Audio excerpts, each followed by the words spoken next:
The Committee on Education and Labor will come to order. Today is National Teachers Day, and this is a day and a week when we honor amazing teachers and all teachers in this country and all those who hopefully aspire to be teachers. At today's hearing, we'll explore the urgent issue of how we can best support teachers and leaders in schools, and by doing so, support students and our economic recovery. Of all of the factors involved in giving children a good education, none is more important than their teacher. School leaders are a close second. Yet, despite its unique role of helping shape our future generations, we still don't treat teachers as professionals. We all know the stories of incredible teachers who are having success in closing the achievement gap, keeping kids in schools and helping students excel. But 14% of the teachers stop teaching after their first year. More than a third leave after 3 years, and almost 50% leave within 5 years. It is clear that we have to do a much better job of recruiting, retaining, rewarding, and supporting excellent teachers and leaders. We have to do a much better job of making the classroom reflect a modern workplace. And we have to do a much better job at ensuring that teacher talent is distributed equally in a district so that students who need the best teachers have access to them. In almost every school district across the country, the schools and students most in need of funding often get the fewest resources. Children in the highest poverty, high minority schools are assigned to teachers without strong backgrounds in their subject matter at twice the rate as children with wealthier schools. This leaves us with an embarrassing and persistent achievement gap in this country and poses a real threat to our economic recovery and to our global competitiveness. Too often in this country, poor and minority students are on a trajectory toward failure without access to great schools or great teachers. On average, African American and Hispanic students reach fourth grade 3 years behind their white peers. Only slightly more than half of the Hispanic and African American students graduate high school on time compared to over 3/4 of the white students.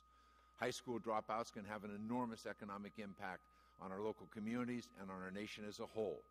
In fact, one high school dropout will cost the nation more than $250,000 in lost wages, taxes, and productivity over the course of his or her lifetime.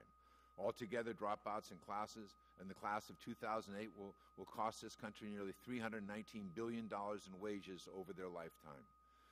But research shows that given the right resources, we can change the fortune for many of these students.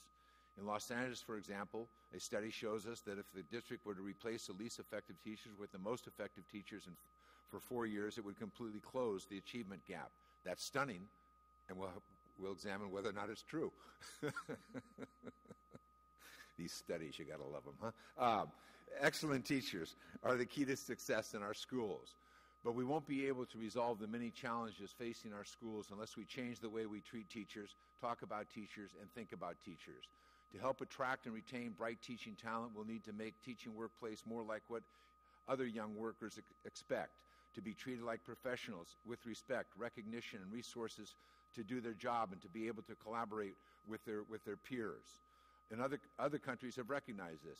In Finland, as we heard here recently in this city, the teachers are recruited from the top 10% of their graduating class. Teaching is the most sought-out profession for the highest achieving college students, more so than law and medicine. But none of this happens on its own. It has to be part of a comprehensive and seismic shift in our discussions about the future of our education system in this country, and we need our teachers to help us shape that discussion. We already made great progress with some of these reforms in the Recovery Act and the Race to the Top, and districts are now being challenged to make progress in turning around the lowest performing schools, implementing data systems linked to better assessments, and fairly and equally distributing teacher talent. These reforms will only be successful if they are done with teachers, not done to teachers. At every step of the way, teachers must have a seat at the table. We need to reward teachers whose students are making significant gains in the classrooms. We need to provide teachers with the means and the time to help share their skills with less experienced teachers, and we need to encourage team effort in the schools. We also need to be smarter about where principals are placed in the district. Research shows that a leader's skills should be set to match the needs of a school, especially if it relates to turning around schools. If we're serious about closing the achievement gap and ending the high school dropout crisis, about regaining our global competitiveness in the world, then we'll have to take a serious look at supporting teachers.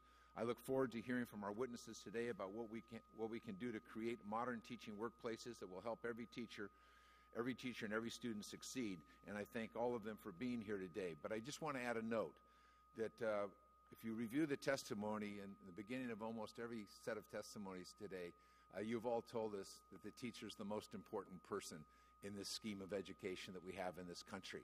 And those very same people now are looking at a series of layoffs due to a financial situation and economic condition that was not of their making.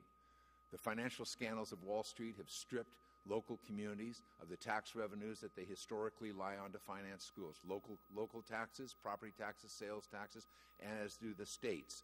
But because of the downturn in the economy, sales taxes are down, properties are being reassessed, revenues are being lost at the state level, at the local school district, at the school district level.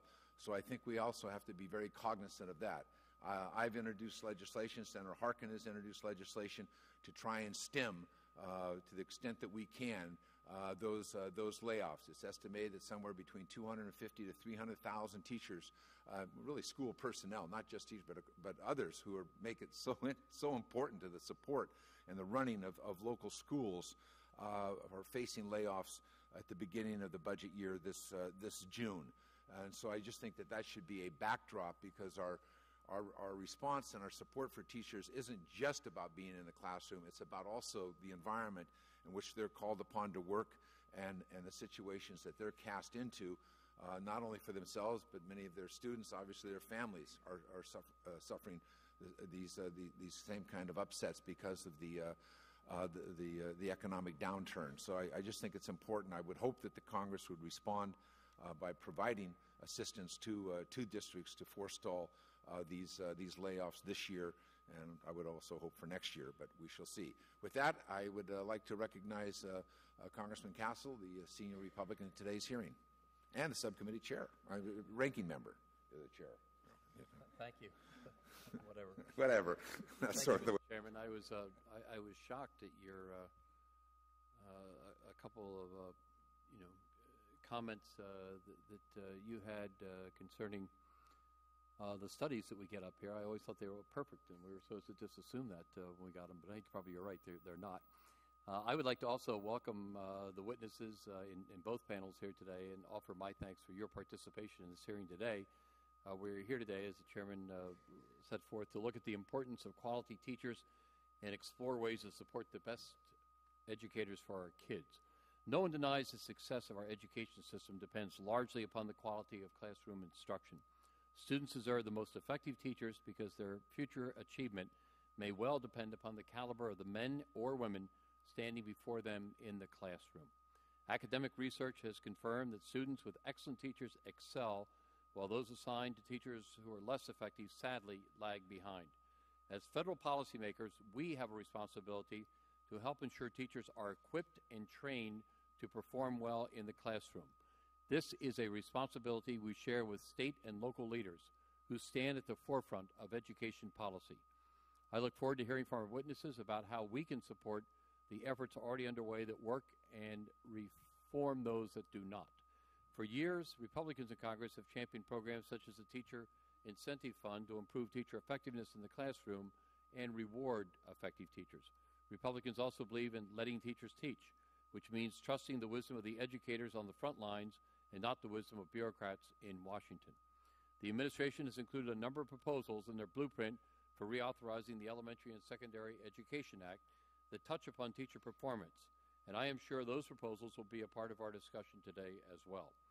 We need to look into these issues more closely so we can move forward with reauthorization in a way that is responsible and that serves the best interests of students. In closing, let me say there is no one-size-fits-all federal solution to ensuring an effective teacher is in every classroom. But there are ways that Congress can learn from our partners at the state and local level, encourage innovation around the country, and remove harmful barriers at the federal level that stand in the way of student achievement. We must ensure that our efforts in Washington, D.C. do not undermine the ability for teachers and principals to make decisions that best suit their students' unique needs. Mr. Chairman, thank you again for holding this hearing, and thank you to the witnesses for being with us this afternoon. Thank you. I'd like now to introduce our witnesses. Excuse me, Mr. Kildee has a statement. Thank you, Mr. Chairman. I really thank you for calling this hearing today. Today's hearing comes at a critical time in our work to reauthorize the elementary and secondary education. I still hold hope that we can finish this year. I know there's much work to be done, and those who are testifying today will play a very major role. We really need to talk to our teachers, and I do that regularly. Those individuals that work on the front lines of our education system and care about the success of the students. I'm pleased to see a number of those professionals here today participating in the hearing. I have met with countless teachers since I left teaching myself 45 years ago. Got my master's degree at the University of Michigan, and I appreciate all the work that's done at the University of Michigan. Many of these teachers are frustrated by the conflict between mounting federal requirements and shrinking budgets. We certainly are seeing that this year. I see programs being level funded, even though more students are participating, which means less per student. You can't really justify level funding when there's an increase even in the customers who come in. We have to give our teachers the tools, we have to give them the education, and that's why we have people like yourself in this panel here who are involved in the education of teachers. There's two things you have to look at in educating a teacher. First of all, that they know the various methods of communicating to those students, and also that they know well the subject matter. I know when I got my master's degree at the University of Michigan from the Horace Rackham School, I was teaching Latin. So I've learned some things about teaching, great things about teaching, but also under Dr. Sweet, who was chairman of the Classical Language Department, dug deeper into Latin, so I would know my subject matter. And I think those two things, and I think Dr. Ball, you will have something to say about that, so I appreciate it, Mr. Chairman. Thank you. Thank you very much, Mr. Kildee. I'd like now to introduce our witnesses, and again, welcome and thank you for your time and your expertise. Our first witness will be Randi Weingarten, who is the President Randi Weingarten, who is the president of the 1.4 million member American Federation of Teachers, a longtime voice for America's teachers, also served as AFT's vice president, and was for 12 years the president of the United Federation of Teachers. She will talk to us about how to support teachers, professional learning environments, and working conditions. And our next witness will be Dr. Deborah Ball, who I believe Mr. Kildee is going to introduce. Yes, thank you.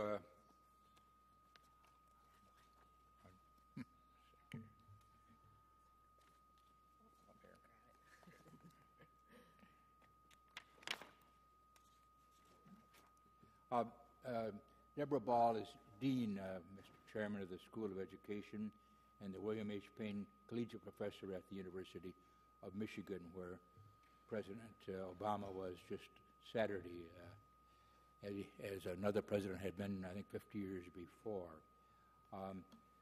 She has received national attention for helping overhaul the university's teaching education program. The new initiative aims to improve teacher effectiveness by giving teacher candidates more training in the field. Dr. Ball is also the founder of the U of M Mathematics Teaching and Learning to Teach project, which focuses on mathematics instruction and interventions designed to improve its quality and effectiveness. Dr. Ball has authored or co-authored over 150 publications and has lectured and made numerous major presentations around the world. Her research has been recognized with several awards and honors, and she has served on several national and international commissions and panels focused on policy initiatives and the improvement of education, including the National Mathematics Advisory Panel. And I welcome her today. Welcome. And our next witness will be Dr. Pamela Salazar, who is the Associate Professor in the Educational Leadership Department at the University of Nevada, Las Vegas. She specializes in research on principalship and instructional leadership, professional development, and school improvement. She also has authored the book High Impact Leadership for High Impact Schools, which has been adopted by many school districts throughout the country for principal leadership training programs. Today she will talk to us about her research, including which leaders work well in what schools and leadership teams. Mr. Marcus Winters is a senior fellow at the Manhattan Institute and conducts research and writes extensively on education policy, including topics such as school choice, high school graduation rates, accountability, and special education. He has performed several studies on high-stakes testing, performance pay for teachers, and the effects of vouchers on the public school system, and his research has been published in many educational journals. Welcome to all of you. Those of you who have been here before know that when you begin your testimony, a green light will go on. About 4 minutes into your testimony, an orange light will go on, and 5 minutes, a red light will go on, and we suggest that you wrap up your testimony. We have two panels today. I'm going to try to get through both panels inside of 3 hours. I don't know how many members will be coming and going. We have some other briefings later this afternoon that I'm worried about on the oil spill and some other activities taking on. And what I will do is we'll go for a period of time, and if others come, we'll try to go through the first panel, have everybody have a question. But if we aren't able to do that, then we'll pick up with a question with the people who haven't had a question on the first panel with the second panel. I think you'll see that this focus of these two panels on teaching is really about how we support teachers in the broadest sense, but coming from a number of different angles. And so obviously we'll make available the witnesses available for written questions or follow-up that members want to do, but I just want to make sure that we can fit both panels in prior to other interruptions that we may have later this afternoon. With that, President Weingarten, welcome. Thank you for your time, and we look forward to your testimony. Thank you, Chairman Miller. Thank you, Congressman Castle. Thank you, other committee members, for the invitation to testify on the reauthorization of ESEA, particularly as it relates to teachers. And I know that Chairman Miller has already said this, but I need to commend him and the House for the leadership and commitment to passing the Local Jobs for Main Street Act, because the bill will counter the staggering cuts we are seeing to education budgets across the nation. We can't move forward with reform when we are in this kind of dire economic downturn as it's affecting schools and teachers and kids. And what we're seeing is as many as 300,000 educators nationwide will probably be laid off because of this economic downturn. So towards this end, in Teacher Appreciation Week, today in Teacher Appreciation Day, we have launched the campaign of Pink Hearts, Not Pink Slips, to draw attention to these layoffs and the devastating impact they will have on our students in schools. And we have many, many buttons for anyone in this room, particularly members of Congress, who may want to wear them. So look, let me get back to the matter at hand. Every child should have access to a great public education, but students will not do well in school if they are not taught by well-prepared and engaged teachers. At the same time, neither students nor their teachers can succeed unless, one, teachers are supported by competent administrators who understand not simply the value, but the necessity of collaboration. Two, the environment in which they are asked to learn and teach is safe, appropriately staffed, and well-equipped. And three, there is shared responsibility, not simply top-down accountability.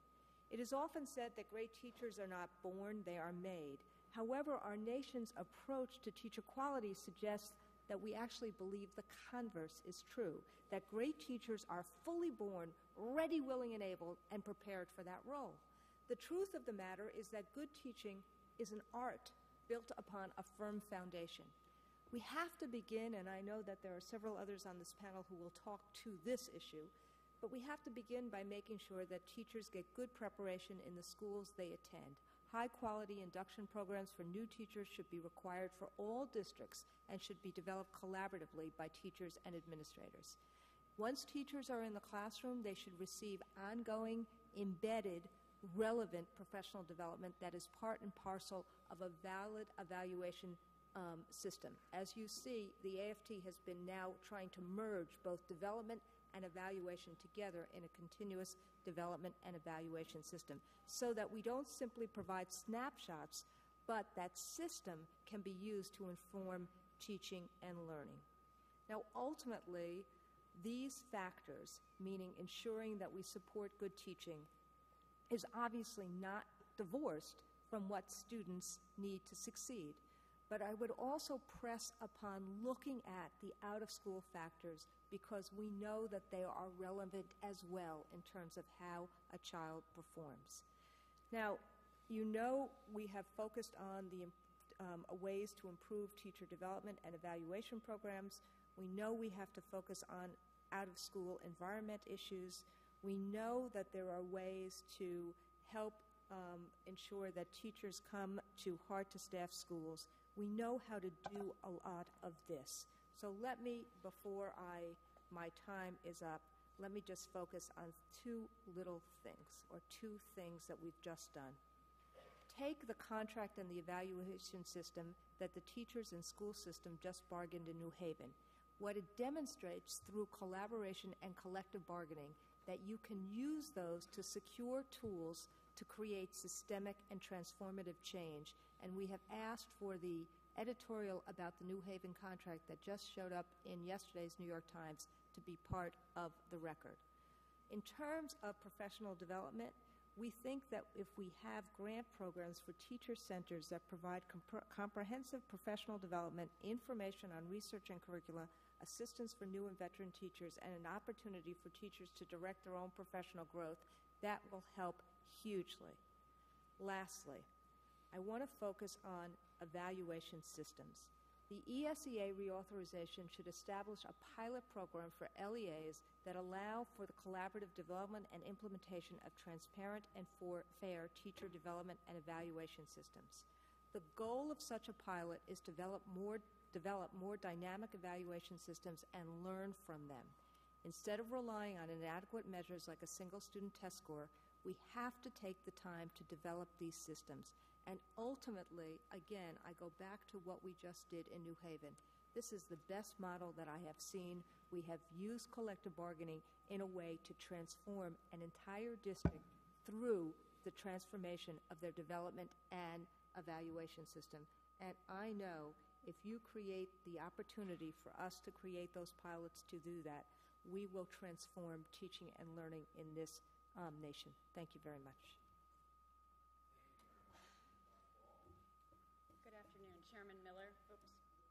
Chairman Miller, Congressman Castle, committee members, thank you very much for inviting me to testify today. My goal this afternoon is to explain to you what it would take to get effective teaching at scale in all our nation's classroom. And although my argument applies to the teaching force in general, I'm going to focus my remarks this afternoon on beginning teachers. I hope you'll remember just two things from my testimony. First, we let people into classrooms in this country without knowing that they can perform, and the students who most need good teaching are the least likely to get those teachers. This is unethical. Second, we actually do know how to change this, so I'm going to concentrate on explaining to you what the elements are of what it would take to change this. Let me make the problem as clear to you as possible. We want to improve the learning of U.S. students, but we don't have a system to supply skilled teachers to every classroom. Right now, teachers are considered qualified simply by participating in an approved program or completing an academic major. This means that being qualified does not depend on demonstrating that you can teach. Imagine if we allowed pilots to earn licenses without assessing whether they could fly, or granted medical licenses to people who had merely excelled in biology. What we currently do is to supply teachers to classrooms is dangerous for our nation's students. It's not an overstatement to tell you that this is a problem of crisis proportions. We must stop wasting energy debating whether teachers recruited one way or another are more effective. My argument is not an argument for or against either so-called traditional or alternative pathways into teaching. What matters most is that graduates of any pathway be capable of effective practice. Many people have ideas about how to improve teaching. Some think we should make it easier for people to enter the classroom. Some propose that we fire bad teachers, pay good ones more, or create incentives to recruit better teachers. And although all of these may sound sensible to you, none of them is sufficient to solve the core problem that ensuring that every teacher in every classroom can do the work we're asking of him or her. There are two reasons why training is crucial. One has to do with the nature of the work of teaching itself, and the other has to do with what I'm going to call the scale problem. First, despite how commonplace it may seem, teaching is far from simple work. I did it myself for over 17 years, and so I speak from experience as well as from the research that I've done. Doing it well requires, as Congressman Kildee said, detailed knowledge of the domain for which you're responsible to teach the students and a lot of skill in making it learnable. In my written testimony, I provided you with a simple example of a math problem to give you some experience of the difference between doing a math problem and knowing it well enough so that you could teach fourth grade. Teaching also requires good judgment and a tremendous capacity to relate to a wide range of young people. It involves a few other really important things too, such as the ability to manage a classroom, to interpret data on student performance, to use appropriate instructional tasks, to conduct a productive discussion with a group of 30, sometimes unwilling young people, and to communicate with their parents. By the way, it may be important for you to realize that raising standards for K-12 education, which many states are doing, will make teaching still more demanding. Teaching complex academic skills and knowledge, not to mention preparing students for working collaboratively in an increasingly networked world, is considerably more difficult than teaching basic skills. So my first point is that teaching is complex work and requires more than being smart and caring about kids. Here's my second point. Building teaching quality is a problem of massive scale. The teaching force numbers over 3.6 million. No other occupation in the United States even comes close to that size. This means that we have to help large numbers of regular Americans develop the ability to teach effectively. Even if super smart and highly educated people could teach effectively without training, and a few do, but most don't, there simply aren't enough such people to fill every classroom in this country. And in the next 5 years, we're going to need many, many new teachers due to a massive wave of retirement. Some estimates go as high as 1.7 million new teachers in the next 7 years. But there is hope. We do actually know what to do to fix this. We must establish specific standards for teaching practice and build a professionally valid licensure system. Assessments would focus on teachers' content knowledge of the kind I described a moment ago, their actual skill with working with the instructional practices most important for students' learning, and their persistence in working to make sure that every one of their students learns. These assessments would be substantially different from the ones we currently have in this country, which do not, for the most part, focus on the ability to teach. To prepare teachers for these standards, we would need to design a system of high-quality, rigorous training that is centered on practice. This system would have three key components: a curriculum focused on the highest leverage instructional practices and the specialized knowledge of the academic domain the teachers are responsible to teach. Second, close practice and feedback in clinical settings so that teachers can be deliberately taught and explicitly coached with the skills to reach a wide range of learners. And third, highly credible and predictive professional assessments of knowledge and skill so that no one enters a classroom without demonstrated capacity for effective performance as a beginning teacher. In conclusion, students must have teachers who are prepared to help them learn, not beginners who are struggling with their responsibilities. Allowing teachers to learn on our young people is unethical. Teaching is intricate work that can be learned to high levels of skill with appropriate training. We have not done that yet in this country through any approach. It is time to mobilize the expertise, knowledge, and will to build a system that can supply skilled teachers to our nation's classrooms. Thank you. Sir? Thank you. Good afternoon, Chairman Miller and members of the committee. It is an honor to be invited to testify before you today on a topic of utmost importance: educational leadership. As stated earlier, I am a professor at the University of Nevada, Las Vegas, where I coordinate a principal preparation program with Clark County School District, which is the 5th largest district in the country. I'm a retired high school principal and a former physics, math, and computer science teacher. Educational leadership is a topic in which I have great passion and commitment to, and I applaud the committee for including this important issue as part of the reauthorization of the Elementary and Secondary Education Act. Research documents what educators inherently know. A strong principal is second only to a highly effective teacher in producing student learning and achievement. The renewed emphasis on school-level outcomes and student achievement places the school leader at the center of all school reform efforts. Today's principals and assistant principals are expected to be visionary leaders, instructional experts, building managers, assessment specialists, disciplinarians, community builders, and more. They are also the ones ultimately held responsible for student achievement. Therefore, it is imperative that we do a better job of preparing principals and other school leaders, as well as supporting them to be able to meet the needs of teachers and students. To create a consistently reliable process to develop, recognize, and retain effective principals, the National Board for Professional Teaching Standards has launched the development of a voluntary national certification for successful experienced principals, assistant principals, and teacher leaders, known as National Board Certification for Educational Leaders. Assisting in this effort are the National Association of Elementary School Principals, National Association of Secondary School Principals, the National Middle Schools Association, the American Association of School Administrators, and representatives from higher education, district and state administration and professional associations. I had the honor of serving as the co-chair of the committee that developed the National Board Standards for Accomplished Principals. These standards represent a professional consensus on the very unique practices that distinguish accomplished principals.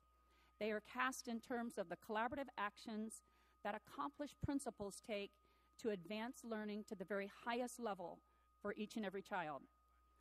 These principals recruit, promote, and retain accomplished teachers. They improve the school culture and performance. They advocate for the profession and the needs of their school, and they purposefully engage families and the broader community in the school's vision and mission. I am now working on the development of the assessment that will form the foundation and the rich amalgam of knowledge, skills, and dispositions that will characterize National Board Certified Principals. Having a set of standards that define best practices allows the development of professional education that is targeted for the continuum of practice. As school leaders engage and reflect on their level of practice, and for those who hold the responsibility of preparing leaders, the standards continuum now offers the profession a much clearer view of the requirements of successful practice and leadership. As school districts seek to select and develop principals, assistant principals, and teacher leaders that can lead the much-needed transformation of our schools, the existence of a continuum of standards to assist and identify accomplished practice is hugely beneficial. National Board Certification for Principals will define and validate the requirements that identify an accomplished, effective, and results-oriented principal. As in medicine, law, and other fields, it will support excellence, motivation, and prestige within the profession. Indeed, principals that meet these standards will have made a commitment to excellence in their schools and throughout their school districts. However, if principals and assistant principals are to meet the growing, ever-changing expectations of this very demanding position, they require continued professional development, personalized to meet their individual needs. This is true for all school leaders, regardless of their initial preparation or their length of service. The educational challenge of the 21st century is to achieve high levels of learning for each and every student. As increased accountability becomes the norm, leadership becomes more challenging and demanding. In today's complex world, in schools beset with new kinds of issues and problems, the ability of the principal to improve the effectiveness of the school is the critical element in determining the kind of impact that the school will have on its students. There are no shortcuts to school success, but a serious examination of the leadership practices that can drive the quality and effectiveness of our schools is the most significant way that we can offer our neediest students that you referred to. These students deserve the better support to help them reach the high standards of excellence.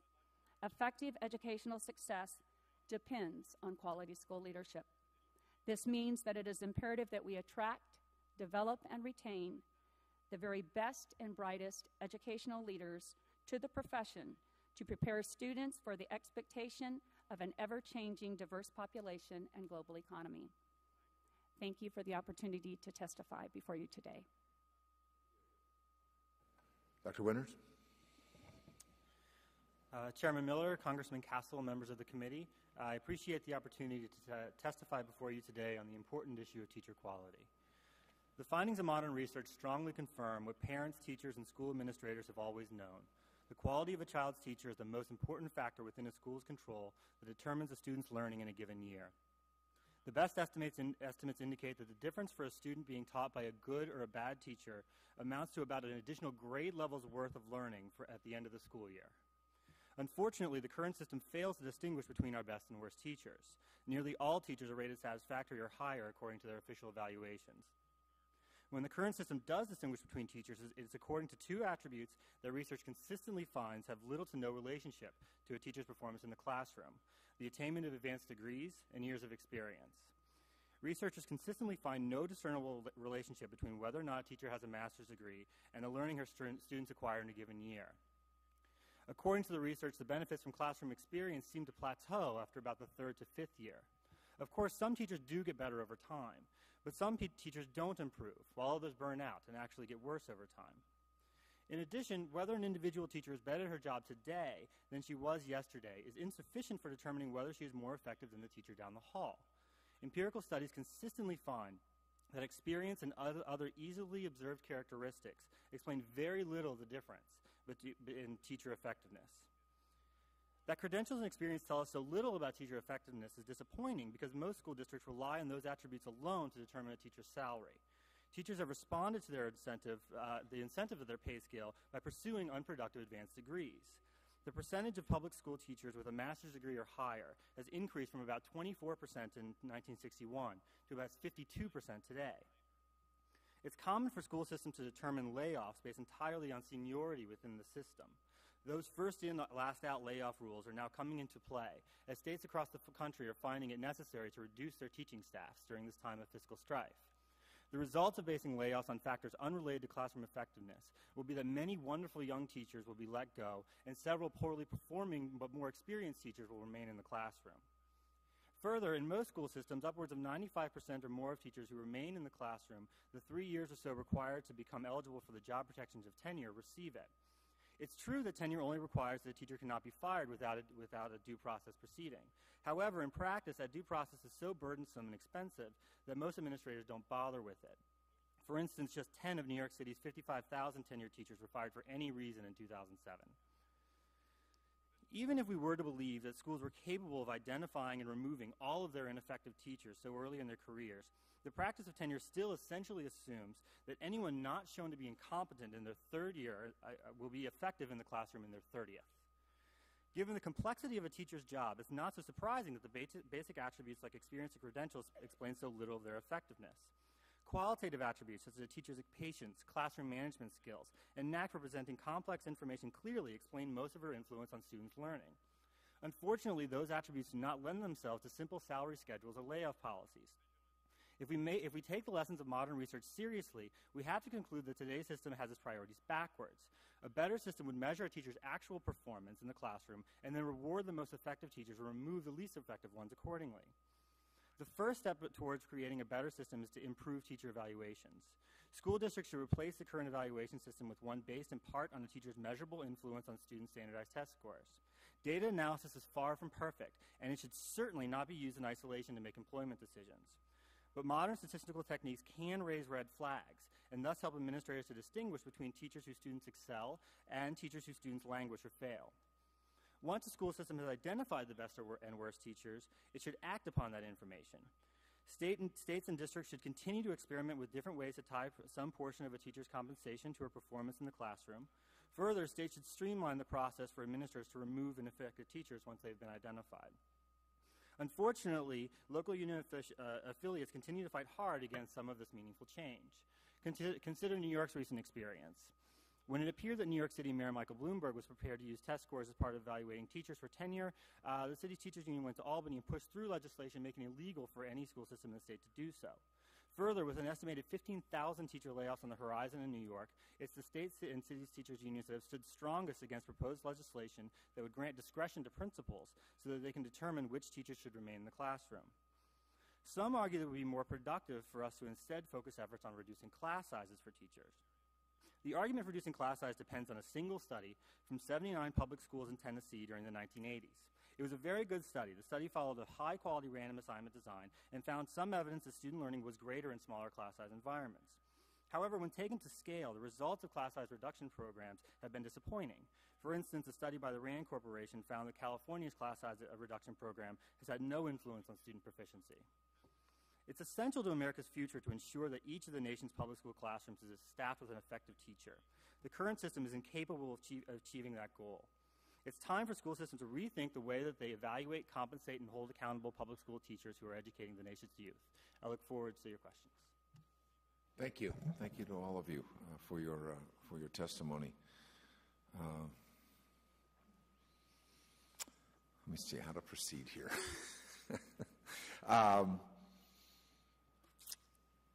I think this panel's testimony is compelling to the idea that we should give serious consideration after my 36 years on this committee of maybe breaking with the past and starting to think that how people arrive at the decision to become a teacher, and then whether or not that individual enters the field and what happens to them then. And whether we're going to, after all of the rhetoric, we are in fact going to decide there's something to this, that this is a profession. And if you look across the board at other professions, it seems that the training never really stops. I'm a lawyer. You have the continuing education of the bar. You have to take units. I don't know if it's any good or not. I'm inactive, but I don't know. But it seems that everybody throws up something in terms of training. If you're a firefighter, the training never stops. If you're a police officer, the training never stops. If you're a doctor, boom, that comes. But it also seems that a lot of people enter those fields being trained for what they're going to do when they enter the field. And yet in teaching, a lot of people can still walk through the side door, given the circumstance of a district where they happen to be, who knows whom, and all of a sudden there you are, because you have the credential. And in some cases, that's enough. But we've sort of enabled this to go on and on and on. To what extent the federal government can change that is what this debate is about. And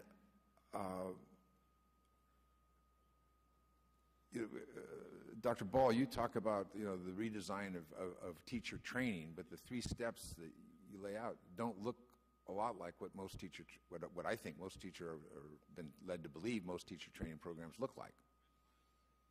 They're sort of they come later. You get your credential, you've gotten your major degree, and you get a credential, and then people start talking about training you.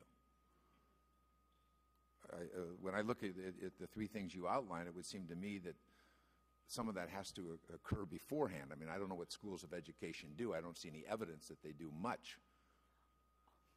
But I need to know how do we back this up so that people come with a greater skill sets, or we've tried to develop those skill sets. And this is a very complex job. Yes, it is. I think that's the point of your testimony. I'd like you, if you might respond. Thank you for the opportunity to take that up.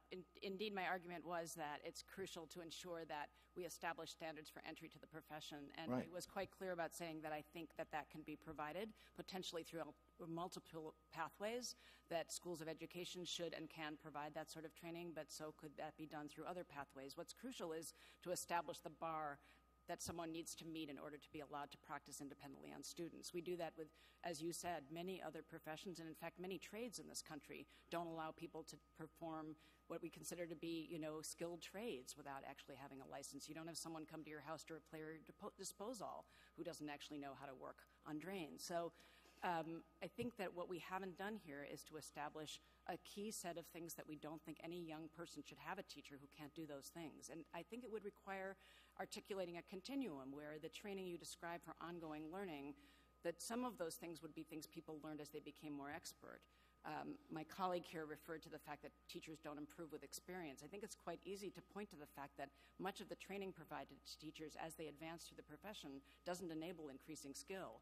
In fact, if that were inherently true, that nobody improved after 3 years of teaching, then we would see that around the world, and we don't actually see that around the world. In countries where the professional education system is much more substantial and helps people to become more and more accomplished professional teachers, you don't see that leveling off at the 3rd or 4th year. It's entirely due to the fact that in this country, the kind of professional training that's available to teachers is often weak. And I think the drive to pursue these so-called useless master's degrees is a quest by teachers to seek additional professional training. The master's degree on its own isn't valuable or not. It has to do with what's inside that degree or any other form of professional training. So in sum, I think that we need both to ensure that beginning teachers know their content well enough to be responsible to teach it to young people, but we need also to articulate a set of basic skills of teaching, including managing the classroom, conducting a discussion, assessing student learning, using data, communicating with the home, and we should not allow people to be practicing. But you're still describing it currently, and I'm not asking you to defend the system, but you're still describing a system that currently is hit or miss. Oh, right now, people become licensed without having to demonstrate they can do any of those things. As I said, people become licensed currently by completing an approved program or in other routes by having a degree in the subject. Neither of those is what I'm describing. I'm describing an assessment system where we would hold any program accountable for demonstrating that its candidates whom it was recommending for licensure could actually do those things before they enter. That is, do them with students, conduct a discussion, call up a parent and have a sensible conversation about a student difficulty, diagnose a common error that a student makes in learning reading. We allow people to begin teaching who have not demonstrated that they can do those things. And a system that was changed would require any program to prepare people to pass that set of assessments. That's not the system we currently have. Thank you. Mr. Castle. Thank you, Mr. Chairman. Dr. Winters, in your testimony, you indicated that research shows that certain factors such as smaller class size, and I think you mentioned tenure in there as a teacher, have little impact on student achievement. Can you tell us what skills are necessary in order to produce good teachers? The short answer is no. I mean, the problem is, reducing class size has been found in a small experiment to have a positive effect. As far as what are the overall attributes for good teaching, I don't know that. I'm not sure that we know that it's a profession. I think maybe some of my colleagues would disagree about that. I mean, my read of the research is that we know that there is enormous variation in the quality of teachers, but very little of what we try to explain that variation, even studies that use things like the courses that students have taken in college, SAT scores seem to correlate with this some, but not as much as we would hope. A lot of those attributes don't explain very much of that variation. So I actually think that a lot of teaching is innate and not something that we're seeing that we're producing. So which leads me to believe that a better system would allow people to become teachers, identify who's good at it, and do the best that we can, no matter why they're good at it, what they're doing to be good at it, and do the best we can to keep those people into the classroom. So leading into this question, which is, do you have any thoughts about the difference between alternative certification programs and traditional routes of certification in terms of either quality of teachers or methodologies which are used? I think the research on those things is still pretty young, but so far the experience with alternative certification programs has been generally positive. Now you do see wide variation among teachers who come through alternative routes as well, but again we see enormous variation in the quality of teachers who come through the more traditional routes, which again I think goes to this point where some people are just wonderful at teaching, and what we should be doing is trying to get smart people into the classroom and provide them with the training. I mean, I don't think it's right to say that teachers need no training, so I don't really want to say that. But I do think that what we should be trying to do is, through alternative certification routes and others, put smart people in front of the classroom and then evaluate them afterwards, and try to get them out before get the bad ones out and keep the good ones in. Thank you, Dr. Salazar. Almost all principals I know come from teacher ranks.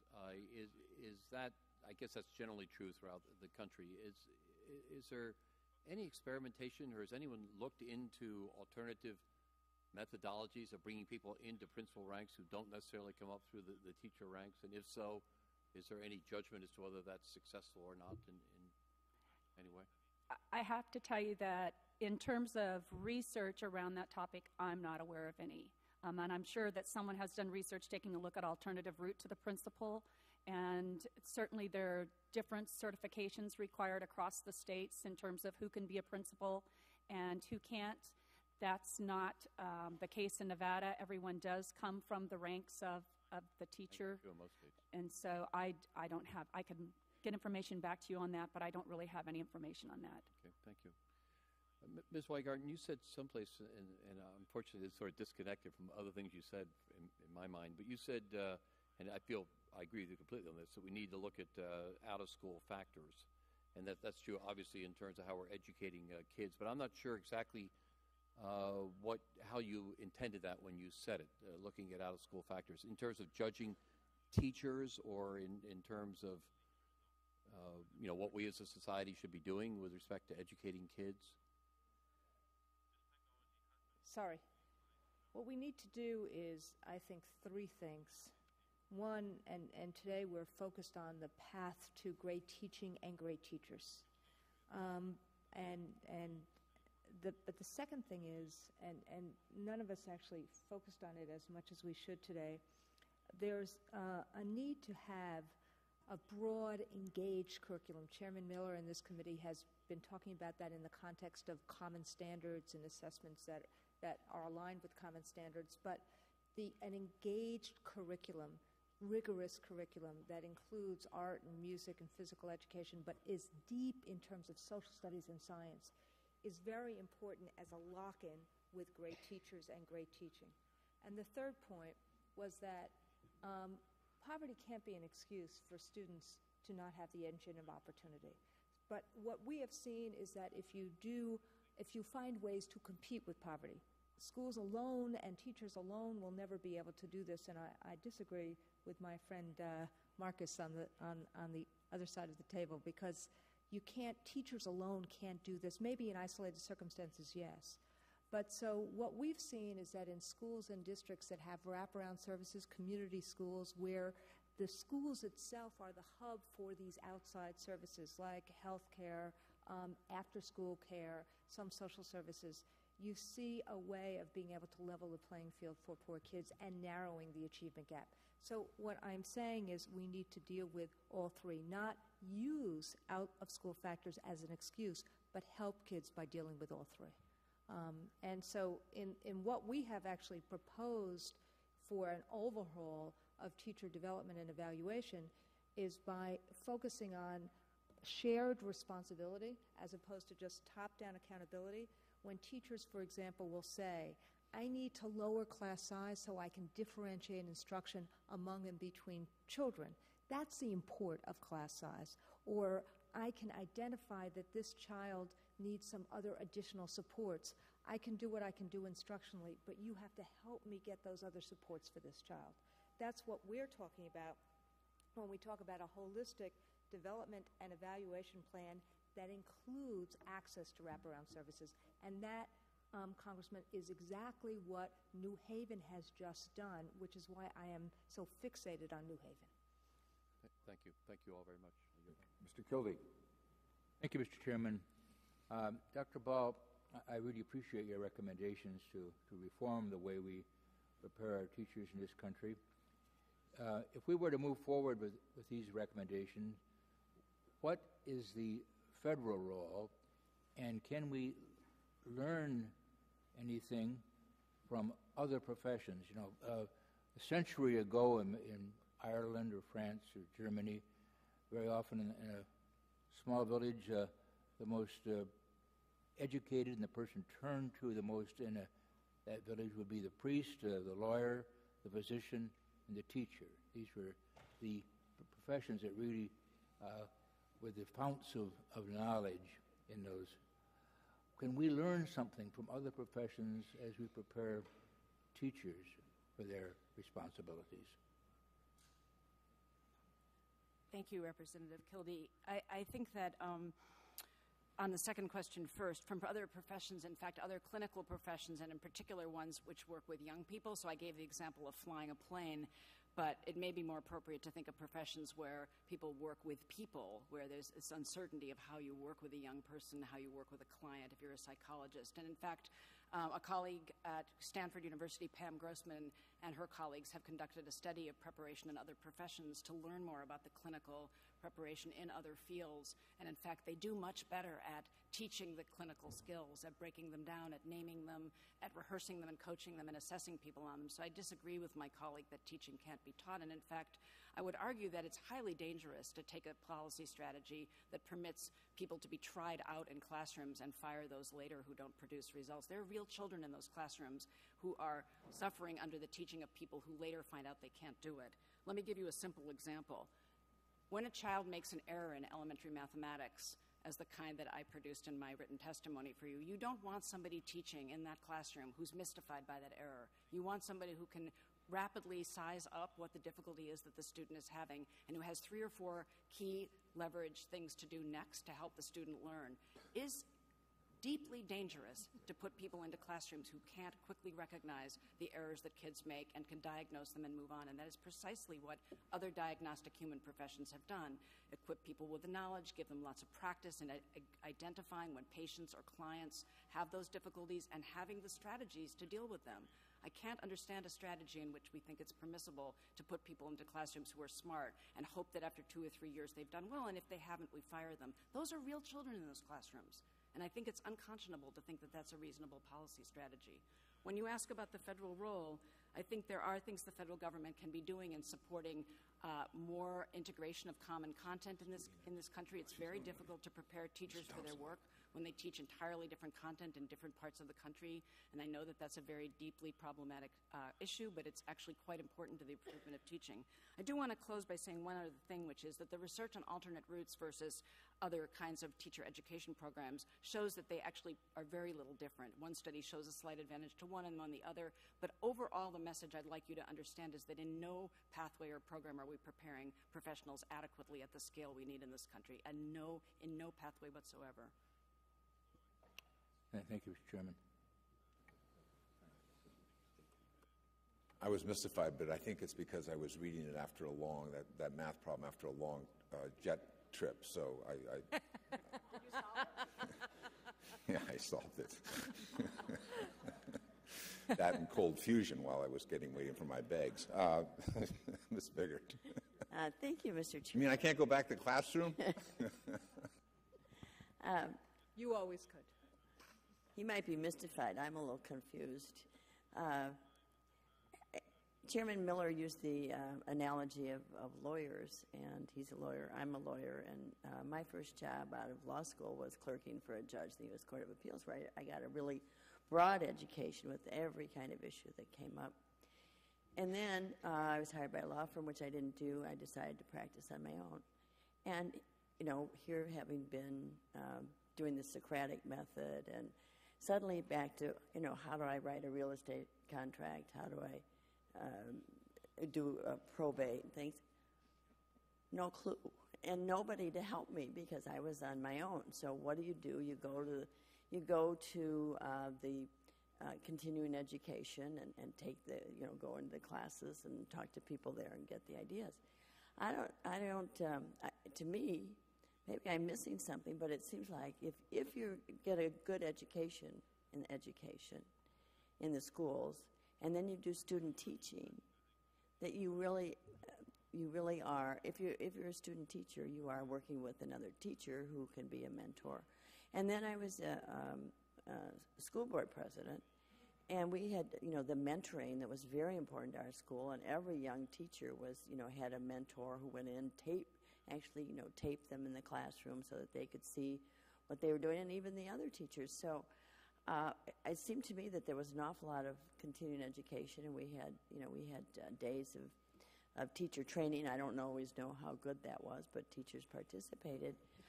It seems like to do all these things, really, the three things, that there probably should be done in school. And I know Stanford has a 5-year program. If a teacher has to, do the 5-year program before they really get out. And I see, Ms. Weingarten, you were kind of shaking your head about the student teaching. Is there...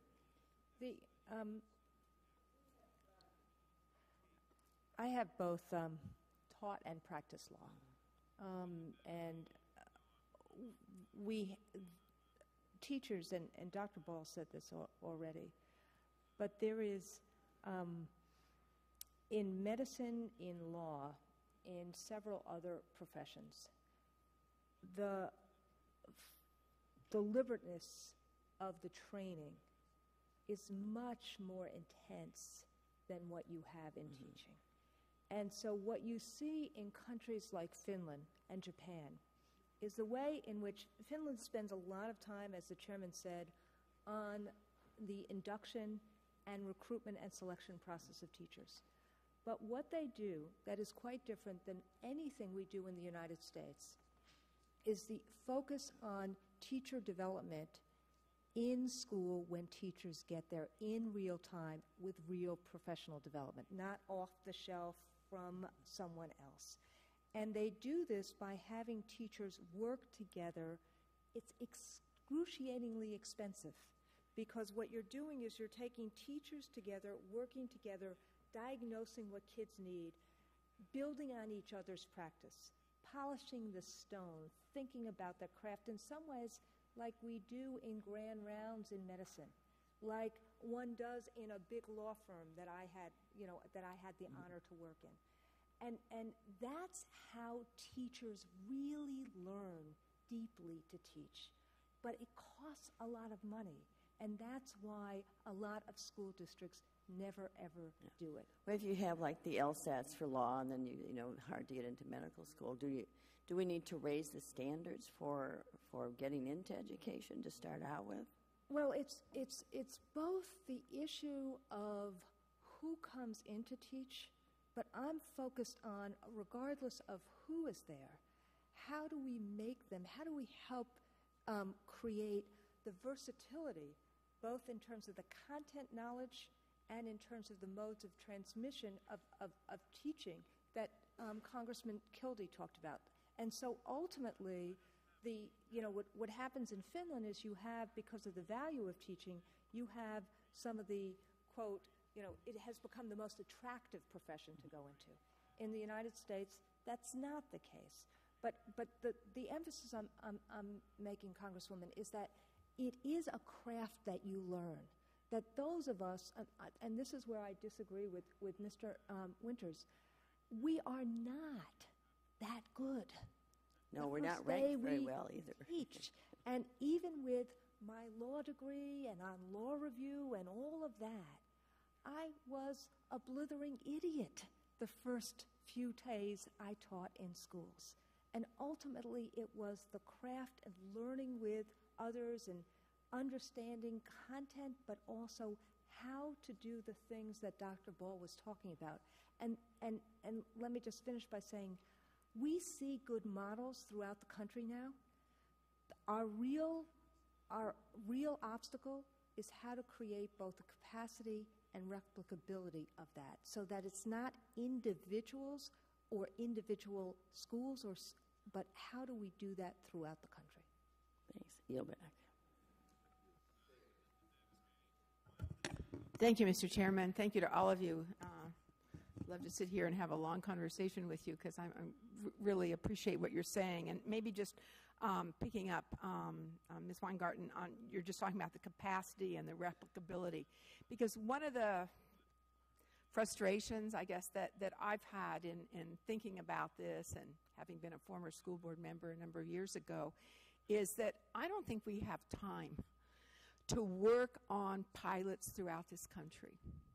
And what I'm seeking is there something, and again, I'm not looking for the silver bullet either, I think none of us are, and as we reauthorize ESEA, language regarding evaluation that inspires and also provides for the kind of tools that local school districts can really pick up and use, and that they can have some way of having some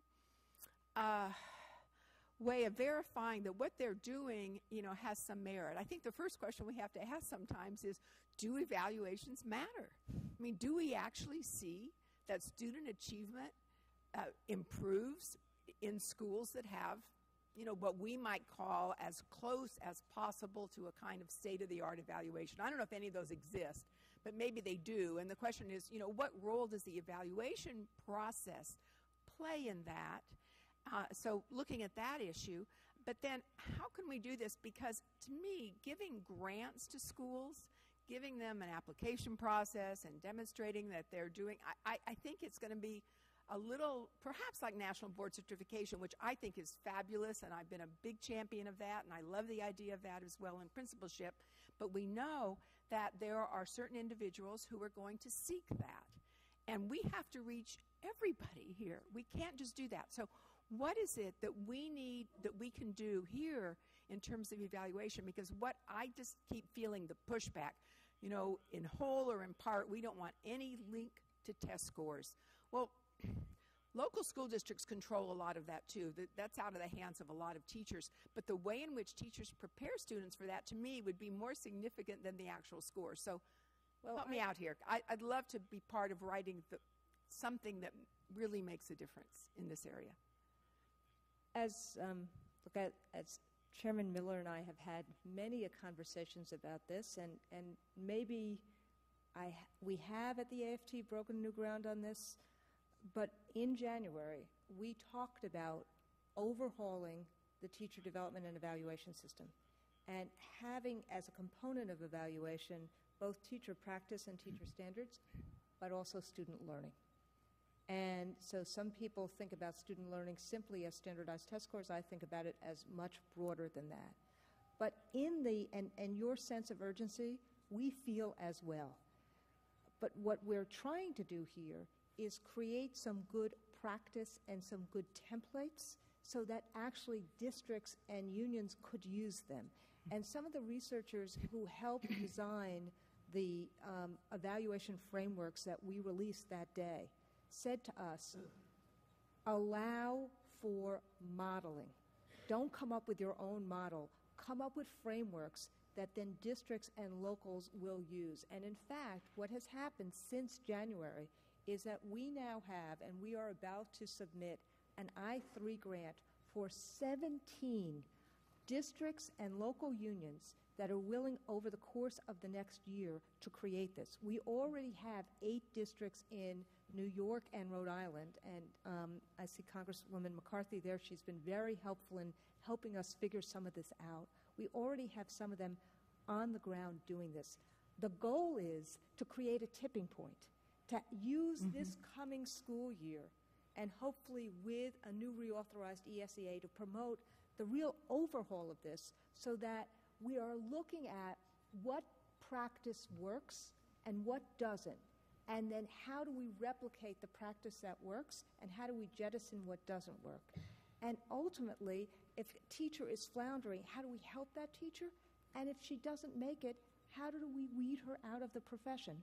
So if we had 25 or 50 pilots or an ability within ESEA to really promote that within a year or two, then in 3 years from now, we will have totally revamped teacher evaluation, which I think is the critical measure, development and evaluation, to solving teacher quality.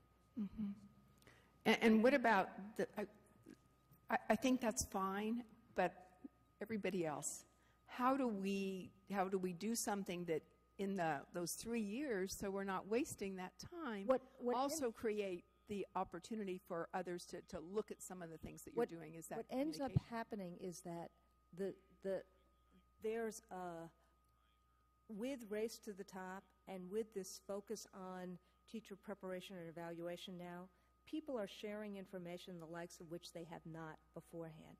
But ultimately, if we just focus on the single test score, just like right now the antiquated 5-minute evaluations, we're not going to do any better in terms of teacher support than we're doing right now. Thank you. Thank you, Mr. Chairman.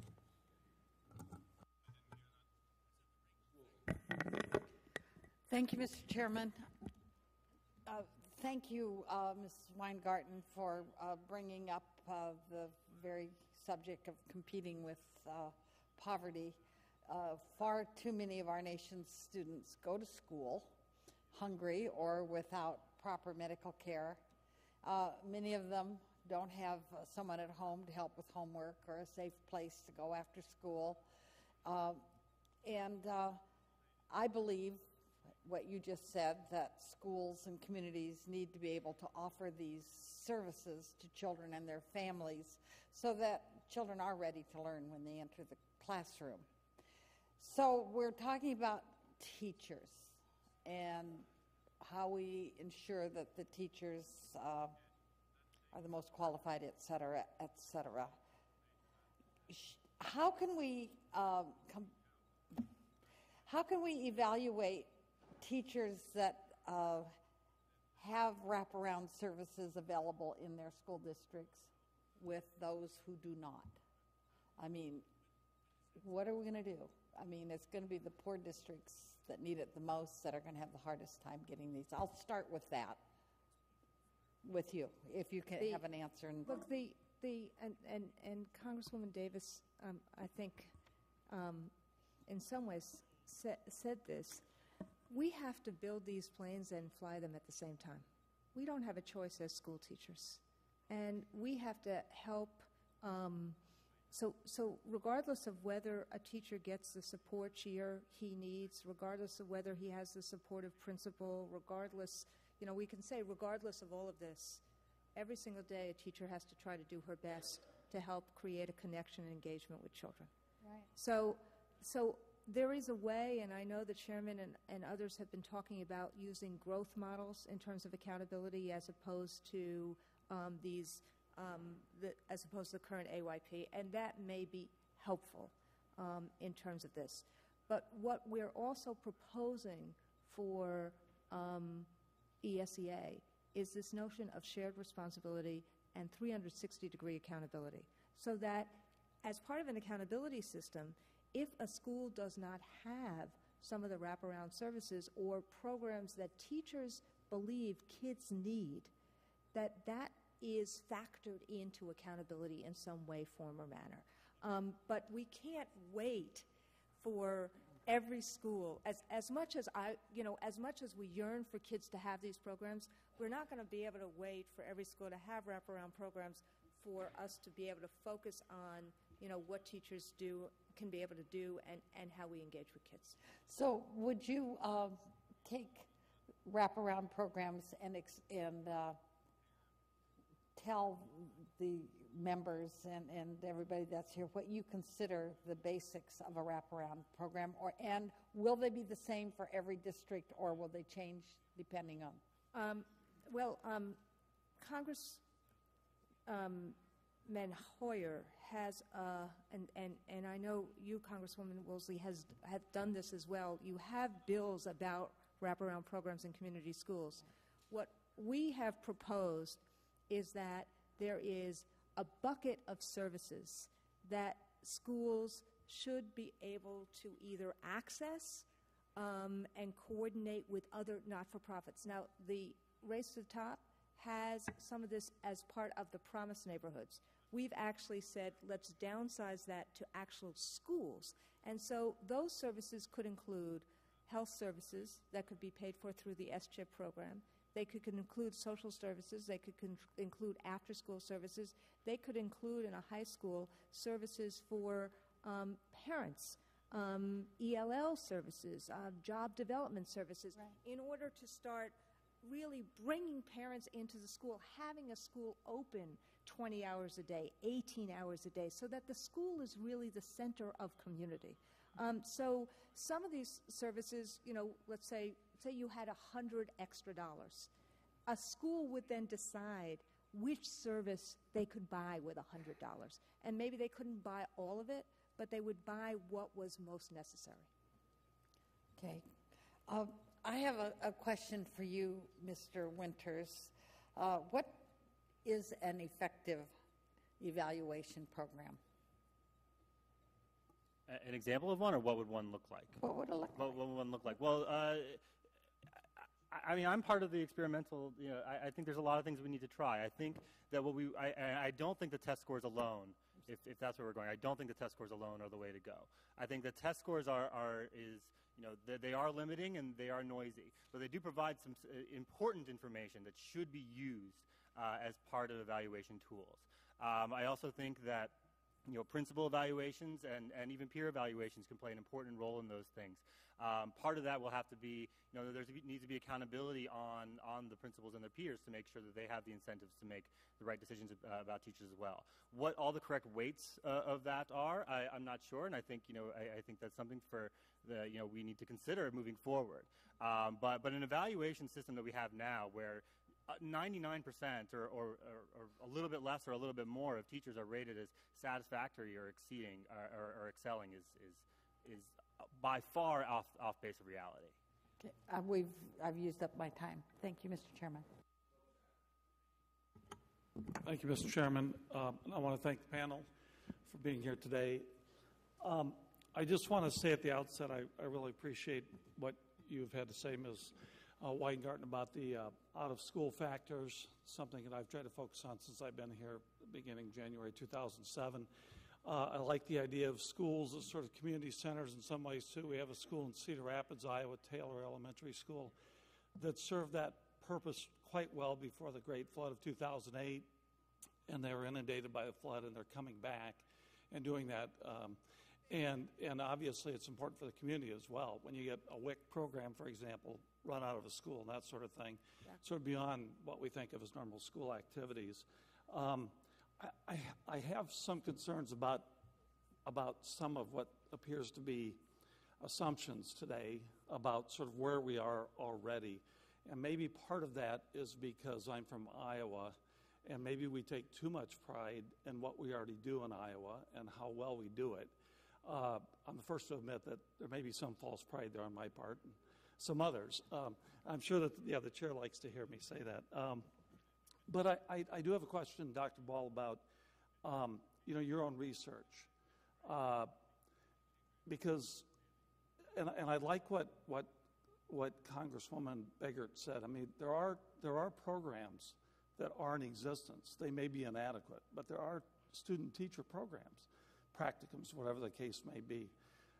I guess I want to ask you sort of empirically, and maybe you could forward some of your articles to me. I would love to see that. I was an academic before I became a congressman, so I'm very interested to see the actual evidence for what we are lacking. And if it is the case that this is true across the country, or is it particular parts of the country? Does it relate specifically to particular SES, or are we talking about race factors here, ethnicity? What are we talking about exactly when we talk about the inadequacy of teachers and the inadequacy of the teacher training programs? That seems to be the focus today. Thank you. So your question has to do with what kind of evidence do we have about the inadequacy of our current system? That would in fact demonstrate the problem as I see it that we're talking about today, the very central problem that we're talking about today. So I think in fact true that an apprenticeship that we've typically in the last 30 or 40 years referred to as student teaching, nobody's arguing that that's not a good idea. I'm not saying we shouldn't have student teaching. My claim is somewhat more detailed, which is it matters what happens inside of something called student teaching or inside of clinical experience. Most programs, alternatives or higher ed programs provide field or clinical experience, but often they leave to beginning teachers basically to experience, to learn, to experiment on kids, to get somewhat undetailed feedback from their mentors. Mentors need to learn how to provide feedback to beginners. A physician who's a competent surgeon doesn't automatically know how to provide feedback to a medical student, and in fact medical schools do a lot of work to help people learn to do that. So I'm describing the need to become much more deliberate, as Ms. Weingarten said, about how we would provide much more deliberate clinical training. Right now what I would say we have is a situation where it's left somewhat to chance. And so the research on student teaching is highly inconclusive because all it really shows is, does student teaching matter or not? And you can't get much out of that because it depends on what happens in the student teaching, how good the teacher is, whether the teacher is good at giving skilled feedback, like really careful feedback. Why did that lesson not go well? That requires a real ability to be analytic about a teaching act and be able to tell the beginner, here's where it went wrong. So the research would show that most of the efforts to try to evaluate these things are too undetailed, and so we get very kind of messy, noisy results. And what I'm arguing, in part by looking at other professions, is that we need a system that much more deliberately and systematically, that you could count on someone who has initial training having learned particular things. So with all the talk about assessment that we're doing today, it's important to remember that although the assessments for both kids, of course, and for teachers need to be improved, that without the training to help people achieve when they're given those assessments, children won't do better only by being tested, and neither will teachers. Right. So we need both better assessments. My argument for assessments is primarily because I think it will, I hope, drive a greater appetite for much better training. If we had really good assessments that teachers and experts about teaching believed were valid, then we would actually build a market for developing good training, which we don't currently have. Is there any concern by any of you on the panel today that if we move forward in the direction that I think many of us here think we should move, and including many of you on the panel, that we might have the same problem that some of us would argue we had with No Child Left Behind, and we sort of create a situation where we have a one-size-fits-all model, a potential for a one-size-fits-all model. We come up with some kind of new law, regulations, whatever, when it comes to trying to train good teachers, that it's not going to be nimble enough to deal with different parts of the country and different parts of a state or whatever the case may be. Mr. Loebsack's going to take his answer off the air. I can do that. I can do that. Thank you, Mr. On Chair. Talk Radio. I'd love to hear from all of you. We're going to go to Mr. Courtney. Mr. Courtney is going to be the last questioner of this panel, and then we'll take the second panel. They'll present their testimony, and then we'll pick up with Ms. Clark, who I believe is next. Ms. Courtney. Thank you, Mr. Chairman. The panel, I think we would like an answer to Mr.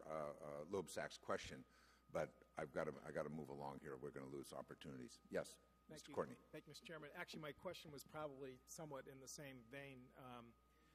Obviously, we've looked at the New Haven contract in Connecticut very closely, read it cover to cover, and applaud the hard work that went into getting to that point where I think there is serious buy-in at both sides of the table in terms of a new way of approaching things.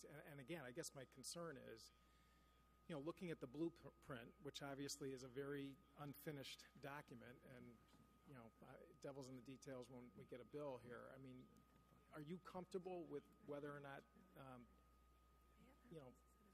they mesh, or whether or not the challenge of building and flying at the same time may end up sort of crashing the contract? I mean, to put it bluntly. Building a plane and flying it at the same time always has its obvious problems. But I think in terms of education, we don't have a choice, because, as Dr. Ball said, we are dealing with children every single day. And so what we have, by suggesting a change in the blueprint, by saying that evaluations are critically important, but let's create some pilots so we can create a critical mass at the beginning of this process that then other districts can buy into, we think will actually, for the first time, change teacher quality fundamentally around the country. I think there are programs, and Congressman Loebsack, I've seen programs in Iowa that are absolutely terrific. And we've seen programs around the country that are actually terrific. But what we're proposing here is pilots that do both teacher development and evaluation, like what happened in New Haven. So you bootstrap all together. So an evaluation system is not simply a gotcha system or a snapshot system. It is the way in which you deal with the training piece that we've all talked about that has been totally and completely imperfect in schools thus far. That's the big difference in terms of a change, a systemic change in schools.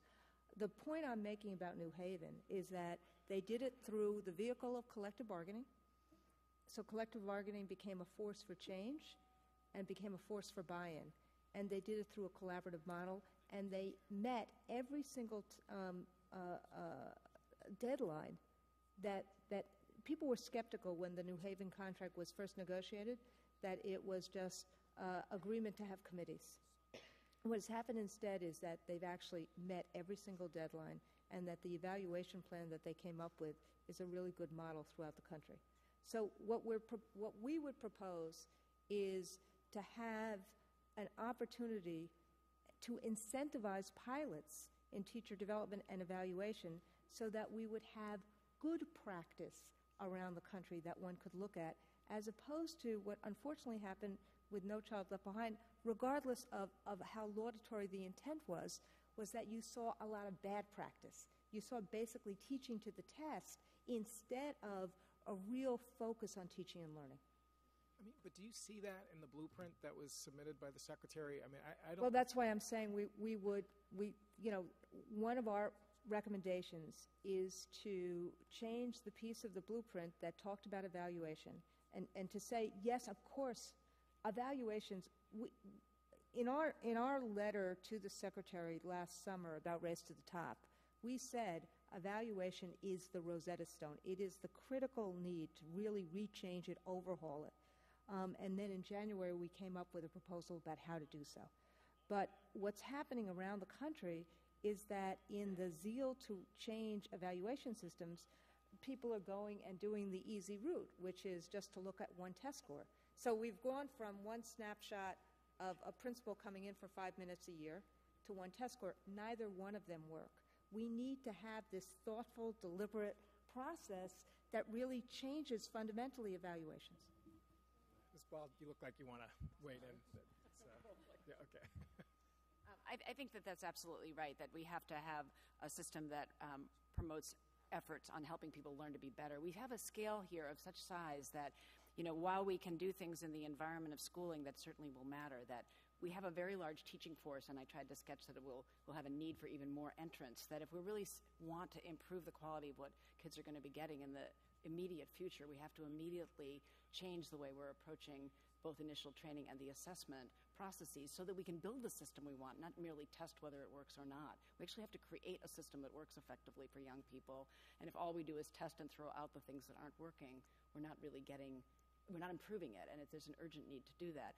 I do want to say one thing, which is I think these problems are inherently requiring of multiple forms of expertise, and one thing that concerns me is sometimes I think a distraction, and that is who has the expertise to solve these problems, when in fact I think it requires working across higher ed, researchers, practicing teachers, teacher leaders, people in the unions. There are a lot of people who have expertise for these problems, and when we try to locate the creation of solutions in only one of these domains, I think we shoot ourselves in the foot, because these problems are complicated and we need multiple kinds of expertise to work together. So I encourage you to produce language that permits that kind of collaboration to both continue and perhaps even increase over what we've seen in the recent years. That's a very good place for this panel to end, because we're going to call upon all of you to participate in the solving of this problem. Thank you. And thank you very much for your testimony and for your time. I think it's clear from those who got an opportunity to ask the questions that you've given us a lot to think about here with respect to our professionalization of our teacher corps. Our next panel will come forward.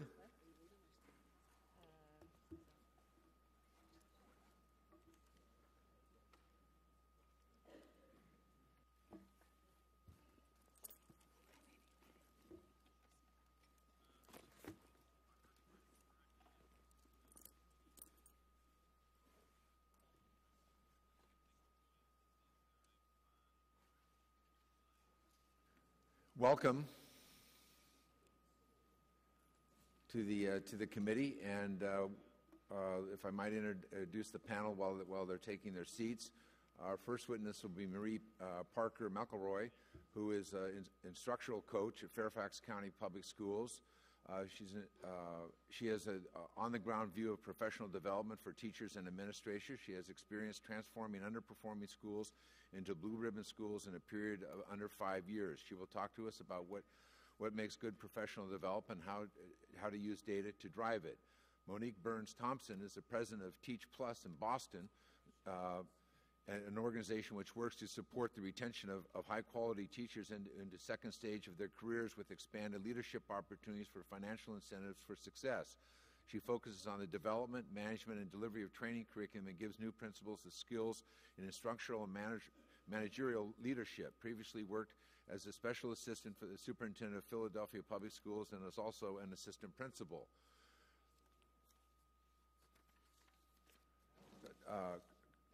Chris Steinhauser is the superintendent of Long Beach Unified School District, a district which has been honored with the prestigious Broad Prize for Urban Education. He is an educator with 3 decades long in the Long Beach school system. He has been involved in the Seamless Education Program in partnership with California State University Long Beach to train teacher candidates on designing coursework, and he will share his knowledge about the Long Beach teacher system and professional development. Jeanne Burns is a Louisiana Board of Regents and Associate Commissioner of the Teacher Education Initiatives in the Louisiana Board of Regents. She also serves as co-director of Blue Ribbon Commission for Education Excellence and recommends policies to improve teacher quality and hold teachers accountable to results. Dr. Burns previously taught special education and worked in district leadership roles in Florida and Louisiana. She will talk about teacher prep and professional development for teachers and teacher leaders, placement issues, and serving rural schools. Dr. Tony Bennett is the Indiana Superintendent of Public Instruction. Dr. Tony has served as Indiana Superintendent of Public Instruction and has served for 9 years in a classroom as a science teacher before beginning his career in administration. John Kaplan is the president of Walden University. As president, he focuses on efforts to attract diverse student population to provide students an engaging learning environment, expand global learning opportunities. Prior to joining Walden University, Mr. Kaplan has a career in government public policy and law in Washington, D.C., serving as the White House Chief of Staff for the National Economic Council and Special Assistant to the President for Economic Policy under President Clinton. Ms. McElroy, we're going to begin with you. Welcome to all of you. I think most of you are here and see how the lighting system works. We'll begin with a green light, go to an orange light, then ask you to wrap up when the red light comes on. Thank you. We look forward to your testimony, and thank you for your time. Good afternoon, Chairman Miller and members of the... We need your microphone. I thought I was. I'm sorry. Are you on? It's a green light. Oh, there. I'm on. Good morning. Good afternoon, Chairman Miller and members of the committee. I am honored to be invited to bring the teacher and instructional coach perspective to this important conversation today. I am here to share my views and experiences and to express my support for Congressman Polis's Great Teachers for Great Schools Act, which directly addresses the implementation of high-quality, effective professional development, something that I am very passionate about. Let me start with a metaphor. For every surgeon beside an operating table, there are countless people behind the scenes, making sure that the surgeon can save a life. For every teacher in the classroom, we have specialized professionals to support them, help them solve problems, encourage them, and make sure that their students are receiving the best instruction possible. I am one of those professionals. Like surgeons, teachers cannot effectively perform in isolation. They require teamwork, continuous professional development, and improvement. However, most schools are not organized to support valuable teamwork. School structure and tradition forces many teachers to teach alone in isolation from their colleagues. I work with teachers to buck this trend, to make sure that they understand the data, the research, the best practices, and the best ways to work together. Today, I want to talk about the impact that professional learning has on teachers that I work with daily, and more importantly, the impact it has on students. At Graham Road Elementary, there is a strong professional development structure in place. Most of the professional development occurs among teams of teachers organized by grade level. Teachers are supported in developing their understanding and practice of new strategies by engaging in activities explored during team-based professional learning meetings. We constantly check to see if what we are doing is making a difference for our students and revise our practice accordingly. We develop a sense of shared responsibility for our students' success. Let me tell you about one team in particular. This year, I am working with a team of 5th grade teachers. At the beginning of the year, only 72% of our students passed the county assessment. We studied the standards that 10-year-olds ought to achieve. We determined the knowledge and the skills students will need to meet these standards. We asked each other, what does it look like for each individual child in our classroom? We developed lessons and strategies for teachers to use with their students. This professional learning takes place in real time, not months before in random lectures or workshops that occur away from our school. After implementing the strategies and lessons developed by the teams of teachers, we study how the students responded to our lessons and whether they achieved the required standards. We immediately know if the students are achieving or not, and we determine why. Our team uses the live feedback from the students to adapt our instruction. This continuous, job-embedded, and data-driven process of teams of teachers studying and implementing effective teaching practices aligned to students' needs has produced significant academic gains for our students. 1 week ago, we retested our students, and 91% of them passed. That is an increase of 19 percentage points gained in less than one full academic year. How did this happen? Teachers were involved in effective, real-time, and on-the-job professional learning with their colleagues who know their students and know what their students need to increase their success. Students in our classroom only have 36 weeks to learn the grade level standards. My teachers, and more importantly, my students, don't have time to waste. Collaborative professional development allows them to learn from each other and access the tools and strategies they need when they need them to help our students achieve. A teacher I coached once said, as a brand new teacher and having a personal connection to a coach who understood curriculum and structure and the culture of the school gave me more support than anything else that was offered. Being able to rely on a coach to come into my classroom and not judge, but support my instruction increased my ability to support each individual student I taught.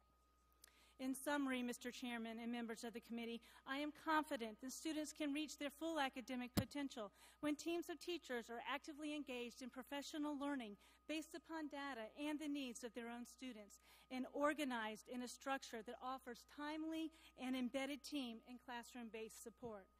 I recommend that the reauthorized Elementary and Secondary Education Act include a federal definition for professional development consistent with the National Staff Development Council standards for staff development and Congressman Polis's Great Teachers for Great Schools Act. We, as teachers, need the support to improve our practice and increase student achievement. I also recommend that federally funded professional development should be evaluated rigorously for its impact on teacher performance and student learning. Finally, please provide dedicated resources so that districts can build capacity and provide time and support to implement effective professional development in all schools. Achievement for all students depends on investing in it now. Thank you.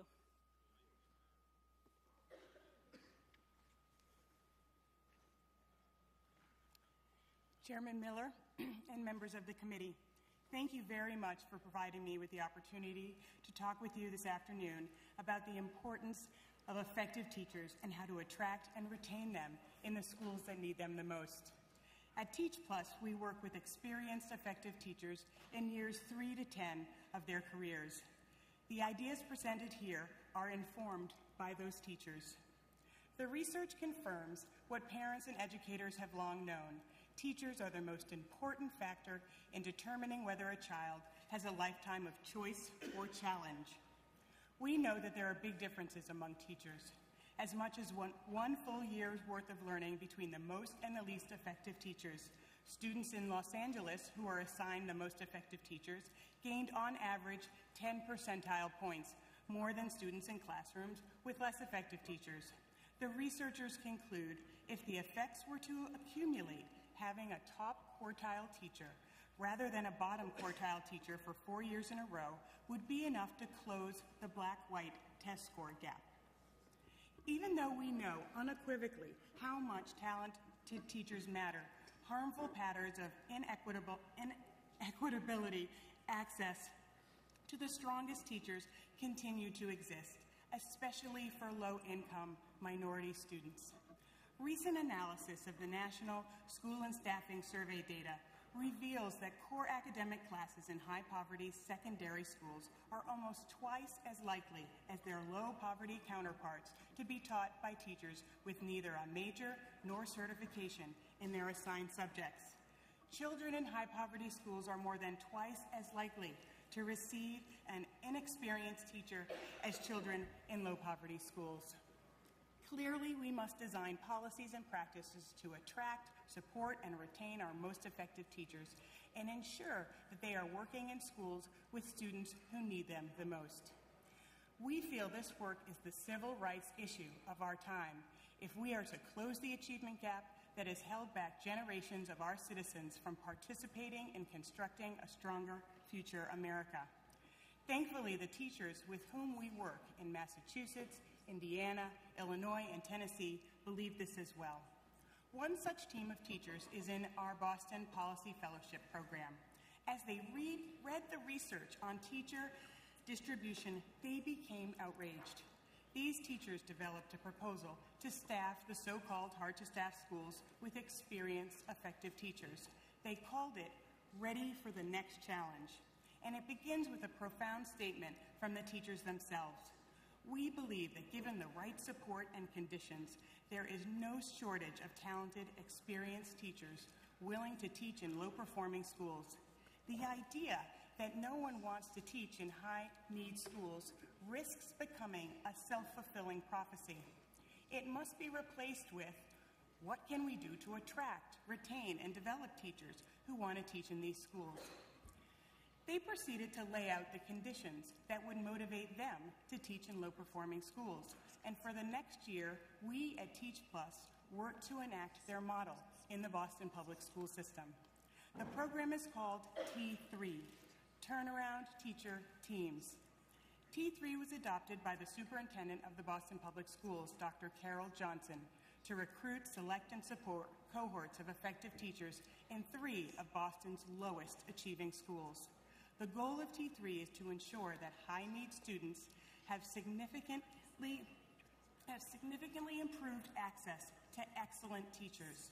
T3 is a key piece of Dr. Johnson's strategy to turn around chronically underperforming schools. The initiative is made up of 6 primary components. T3 is selective. Teachers must apply and demonstrate a minimum of 3 years of effective teaching in the urban setting.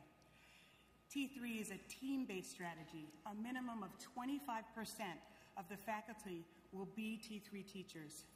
T3 teachers will play a central leadership role in performing and transforming that school as lead teachers while continuing to be teachers in the classroom. They will have a pay differential.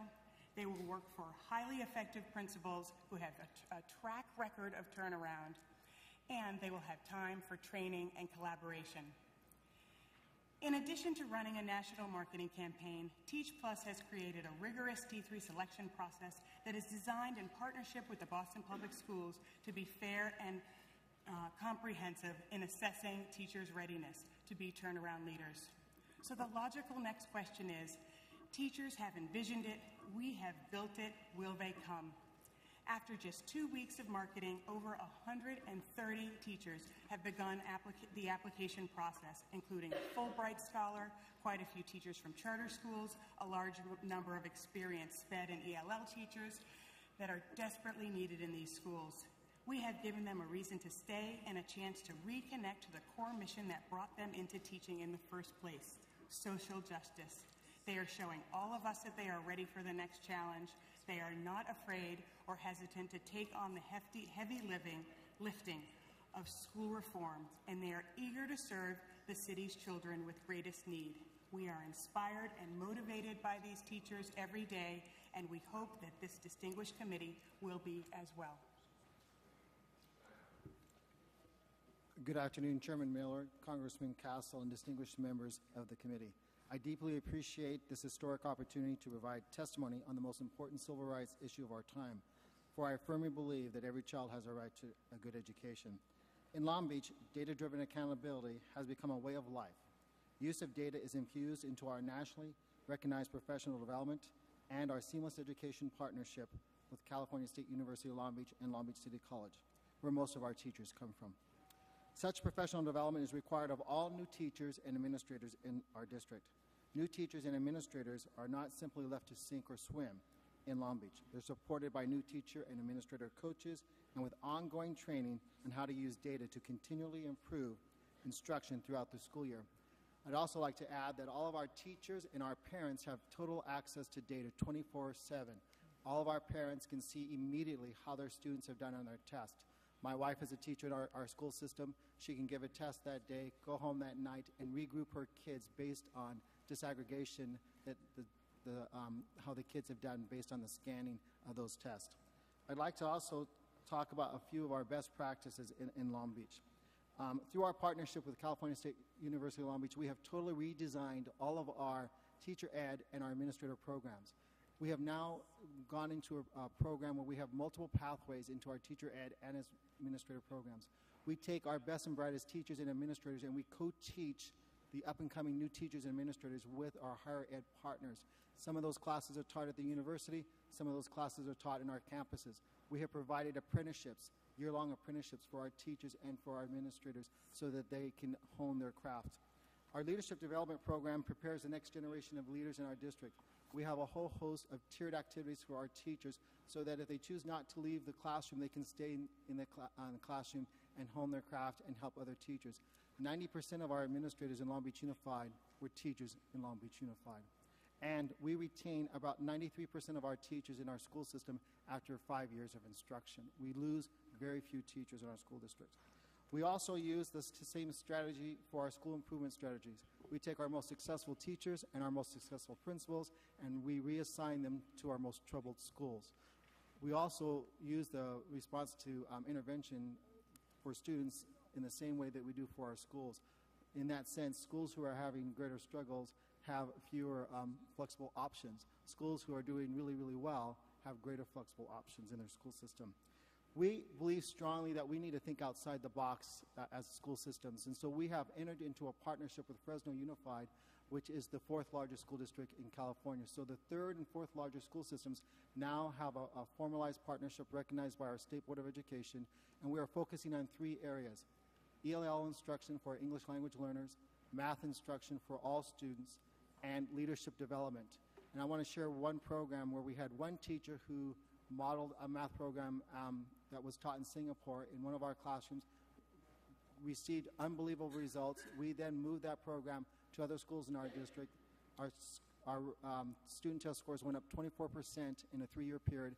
That program is now replicated in Fresno, Garden Grove, Oakland, and Compton Unified with the same results. Now our teachers in Fresno and Long Beach are co-developing and co-teaching classes and new programs to serve our students. We have regular visitations from Fresno teachers and Long Beach teachers in both school systems. We meet 3 times a school year. I want to close by saying that we would recommend providing district like ours maximum flexibility regarding expenditures of federal funds. This can be done while still assuring accountability to make sure that we focus on all student needs. We endorse the ESEA blueprint unveiled by the President, and we welcome the President's emphasis on competitive grants. We believe strongly that competition drives reforms by rewarding success.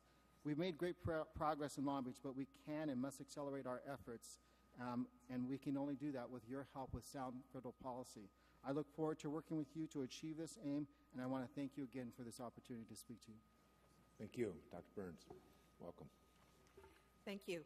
Good afternoon, Chairman Miller, Congressman Castle, and members of the committee. I appreciate the opportunity to appear before you today to tell Louisiana's story. I'm testifying today on behalf of the Louisiana Board of Regents. However, I will be addressing a successful collaborative partnership that has existed in the state of Louisiana during the last 10 years to improve the effectiveness of new teachers and new leaders within our state. This initiative has been supported by 3 governors, Governor Bobby Jindal, Governor Mike Foster, Governor Kathleen Blanco, 2 commissioners of higher education, Dr. Sally Clausen, Dr. Joseph Waugh, 2 state superintendents, Paul Pastorek, the late Cecil Picard, our Board of Regents, our Board of Elementary and Secondary Education, our Louisiana Department of Ed, our university presidents, their chief academic officers, our deans, our faculty, our districts, and our private providers. I share all of that because we've been successful in the reforms within our state. This has been a statewide systemic reform initiative that has brought about massive changes across the state. You cannot have the kind of change that has occurred within our state without having the kind of partners that we have had to support our efforts. Our state is also fortunate to possess a very strong partnership among the College of Education deans at the public universities and private universities within our state, including our historically black colleges and universities. They have freely exchanged best practices across their campuses and work collaboratively to help all institutions produce effective new teachers and leaders. Their leadership and hard work has been a critical component in our success. We've also been fortunate to have received a grant from the U.S. Department of Ed, a Title II Teacher Quality Enhancement State grant that was extremely beneficial in supporting our reform efforts. In addition, we've received support from the Carnegie Corporation of New York and the Wallace Foundation. As a result of these and other collaborative partnerships, Louisiana is now leading the nation in its ability to link growth of student learning to universities and private providers who prepare our new teachers.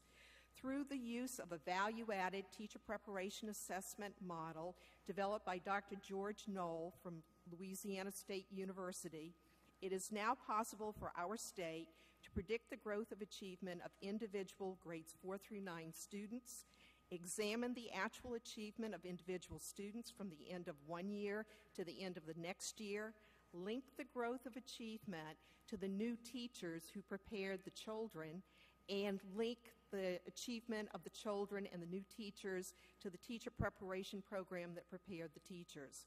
We now know that we have some teacher preparation programs within our state, our redesigned programs, where our new teachers have children who are showing growth in learning that is comparable or greater in specific content areas than that of experienced teachers within our state.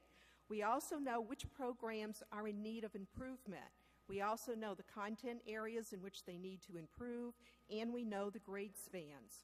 As a result of 60 recommendations that came from our state's Blue Ribbon Commission when they addressed teacher quality in 1999-2000, and 40 more recommendations in 2000-2001 when they looked at educational leadership, we have made significant changes within our state. We now have more rigorous expectations for teachers to become certified in our state. We have new undergraduate and alternate certification pathways for teachers to be prepared. The redesign of teacher preparation programs has occurred in every single public and private university in our state. We have a teacher preparation accountability system that is using multiple measures in addition to, in the future, our value-added measure to look at the effectiveness of our new teachers. And we now have a research agenda where our universities, private providers, districts are working together to try to determine why is it that we have more effective teachers completing some of our teacher preparation programs. The overall passage rates for teachers in our state increased from 89% in 1999-2000 to 99.9% in 2008-2009. We're very proud about the accomplishments that we have had within our state. We now know where we have effective new teachers coming out of our teacher preparation programs, and we feel that we are an example of a state where state agencies can work together, universities, private providers, and districts can all work together for a common cause, and that is for the improved achievement of students within our state. Thank you very much for the opportunity to testify today. Thank you. Dr. Bennett? Chairman Miller, members of the committee, it's an honor to be here today. With the belief that great teachers and leaders are critical to student success, Indiana's goals and vision for education place a strong focus on reforms aiming to improve instruction and school leadership. We have taken an all-hands-on-deck approach to developing and implementing these reforms. Our fast-forward reform plan, the plan Indiana's Department of Education submitted as its Round 1 Federal Race to the Top application, reflects our commitment to realizing significant gains in this area. As we sit here in 2010, never before have there been such coordinated efforts by federal, state, and local education stakeholders to put the focus of our system of schools where it belongs, on our students.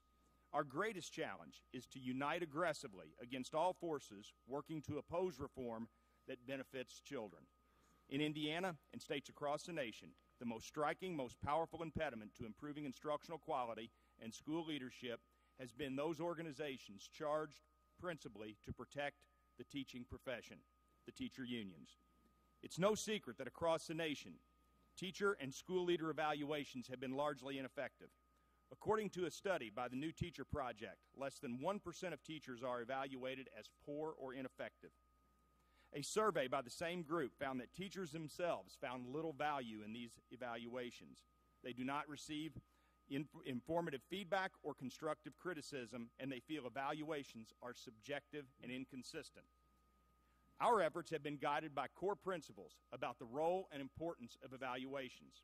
To begin, we believe any meaningful evaluation tool must substantially consider student achievement growth in its determinations. To that end, Indiana calls for teacher and principal evaluations that base 51% of each educator's rating on student growth data. Every other aspect of the evaluation must be tied to student learning. Most important, these retooled evaluations must be factored into decision making. They should be used to inform professional development, compensation considerations, promotion, retention, and reductions in force. Our best educators should lead professional development experiences to share the best practices. They should be eligible for additional compensation. They should be the first considered for promotions and special opportunities, and in times of economic distress like today, they should be the highest priority for retention when considering reductions in force. On the other hand, ineffective teachers or those needing improvement should receive targeted professional development and support. They do not improve enough to meet the instructional needs of children. They should be removed from the classroom. In Indiana, our state-level union leaders seem to tout the need for professionalism and high standards, but they aren't willing to back the reforms necessary to boost instructional quality for Hoosier students. Although they expressed agreement and cooperation with our intentions to create evaluation tools tied to student growth and even helped to develop the initial framework for those evaluation tools, when it came down to publicly supporting our reforms with their local union leaders, they failed to make even a lukewarm endorsement of our efforts. We've also strengthened our regulations regarding teacher preparations and licensure to make sure all secondary teachers have content area majors in the subjects they teach. This same rule revision removes burdensome regulations that require teachers to spend thousands of dollars to renew their licenses by allowing them to use professional development credits they already earned toward renewal. New teachers will be required to work closely with building leaders to hone their skills and improve, and all teachers will be able to make their licenses more marketable by adding areas to their licenses by passing content area exams to prove their competence. Equally important, our new licensing regulations take the first step toward creating alternative pathways to the teaching profession and by allowing non-traditional programs to be approved in the future. Many programs already exist in Indiana to drive more non-traditional, highly competitive adults into the teaching profession. The Transition to Teaching Program, Wilson Teaching Fellows, Indianapolis Teaching Fellows, the New Teacher Project, and Teach for America are examples of alternative pathways that put knowledgeable, well-trained adults in some of our most high-need subject areas and schools. At the heart of the majority of Indiana's reform efforts, included in our Fast Forward plan, including educator evaluation, is Indiana's growth model. We began the model in 2008, and we are now weeks away from fully implementing this important longitudinal data system. Indiana's growth model groups students with grade-level peers across the state who achieve in similar scores on our state's examination and tracks student growth with these groupings. For the first time, we will be able to assess how much growth a student has achieved over the course of a year. The department has already begun the process to make Indiana's school accountability system more transparent and meaningful, as well as plans to incorporate the growth model in the future. Public Law 221 uses 5 category labels based on student progress on the I-STEP exam, student improvement over 3 years, and federal AYP status. These categories, exemplary, commendable, academic progress, academic watch, and probation, fail to clearly communicate the true condition of our schools and therefore hinder reform efforts. Indiana is working to change these labels to A through F letter grades to increase transparency and public awareness. In all, education in Indiana has come a long way in a little more than a year, but we still have a great deal to accomplish. Our Fast Forward plan is our reform map for the future, and the most important piece, in many ways, is requiring meaningful teacher and principal evaluations that directly influence decision-making. Our students' performance can only be as high as the effectiveness of the teachers educating them. Mr. Bennett, I'm going to ask you to wrap up, if you will, please. Okay. Thank you. Our hope ahead is that public, political, and parental outrage and demand for aggressive education reform will continue to build as we shed more light on the appalling inequity and tremendous failure of many of our schools to provide our young people even a chance to succeed in this complex global economy. We stand ready to take ownership for the problems and take action to provide a better education for these children. Thank you. Mr. Kaplan. Thank you for the opportunity to testify today. I'm very pleased to speak with you about the work we do at Walden University to advance teacher quality and leadership in the classroom. For 40 years, Walden University has supported working professionals in achieving their academic goals and advancing positive social change. Based in Minnesota, Walden is a primarily online institution currently serving more than 40,000 students from all 50 states. Our School of Education is named for Richard W. Riley, the esteemed former U.S. Secretary of Education and former governor of South Carolina. The Richard Riley College of Education and Leadership has more than 28,000 graduates and currently enrolls over 16,000 students. We offer programs ranging from teacher certification through Ph.D. We are proud of the Riley College's diversity. 78% of our students are women and 31% are minorities. The average age of our students is 37. The graduation rate for our master's program in teacher education, our largest program, consistently runs over 80%. Our students currently include 45 state Teachers of the Year. I appreciate this committee's focus on the importance of quality teachers and leaders. I believe that schools of education play an essential role in educating teachers to be more effective in their classrooms. I would like to share with you 3 methods we use to drive better results for our students and our students' students. 1, measuring and examining specific outcomes. 2, delivering programs that are relevant and practical. And 3, using technology to enable better learning. We measure Walden's success as an institution largely through the success of our graduates. In addition to more traditional means of assessment, we are increasingly focused on demonstrating our students' success through outcomes analysis. For example, on an annual basis, we survey our graduates and their employers to understand the impact of our programs. In our most recent data from 2008, each of the 72 school principals or assistant principals who responded to our survey said they would hire another Riley College graduate as a teacher. More than 90% of our Masters of Education graduates who responded said that earning their degrees enhanced their professional performance. Data like this provides important benchmarks for the School of Education to measure our performance. And I want to emphasize that's our measuring our own performance as a School of Education. Beyond these surveys, we recognize the need to examine the direct impact of our graduates in the classroom. In 2005, Walden commissioned a 3-year longitudinal study in the Tacoma, Washington School District. The research demonstrated that students of Tacoma teachers who graduated from our master's program in elementary reading and literacy made greater gains in reading fluency, more than 14% greater, than students of non-Walden master's educated teachers. We found this longitudinal study quite instructive and are now exploring how we might conduct similar studies in other substantive and geographic areas. At Walden, we also believe that our programs must have a strong theoretical and content grounding and be highly relevant and practical. Our curriculum is developed by our faculty, but done so in collaboration with national experts, on-the-ground teachers, and instructional designers. This allows us to build stronger programs and to prepare teachers no matter where they teach in the country. We offer practical courses on topics that include classroom management, meeting the needs of diverse learners, and integrating technology in the classroom. 95% of our graduates who responded found the Walden teacher education curriculum relevant to their daily work. We also teach teachers how to be reflective about their own skills and how to utilize research-based strategies and data to improve instruction and effectiveness in their classrooms. Our philosophy is that you have to provide the opportunity for teachers to learn and apply 21st century skills so that a teacher's own learning doesn't stop when their degree ends. From our own experience at Walden, we know that interactivity and engagement online is a particularly effective teaching tool in the field of education. For example, in our programs, we supplement our required on-ground field experience with a technology called Virtual Field Experience. In this interactive instructional video, students see and hear firsthand the master teacher's explanation of what's working and what isn't working in the displayed K-12 classroom setting. It also enables our faculty to highlight the best teaching practices from a diverse group of master teachers. Using this technology, our students have the opportunity to observe best practices and diverse teaching styles from classrooms across the country.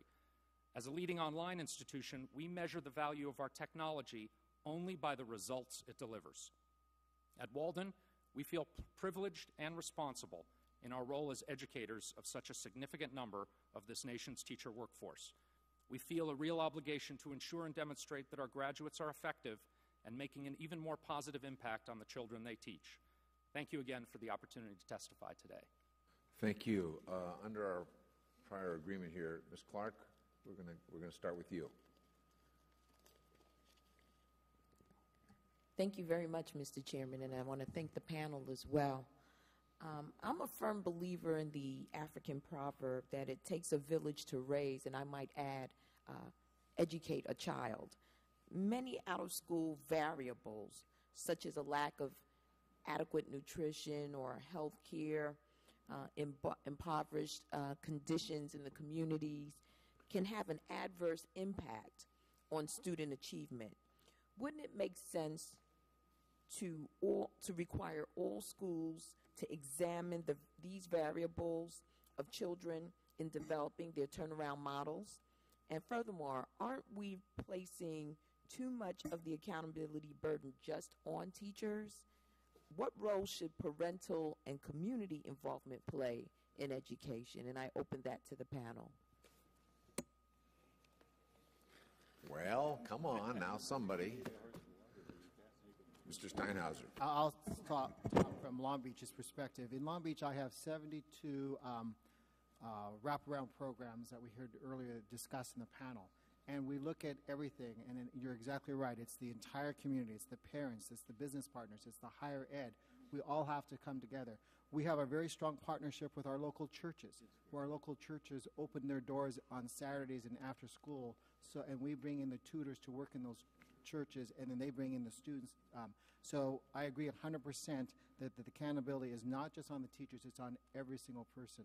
And it's very important that as we develop our accountability programs, that we bring everybody to the table and that they're part of every process of the table. So because it's important for parents to understand what these assessments mean, how they can get assistance if they need assistance, and not just for teachers or the employees of the school district.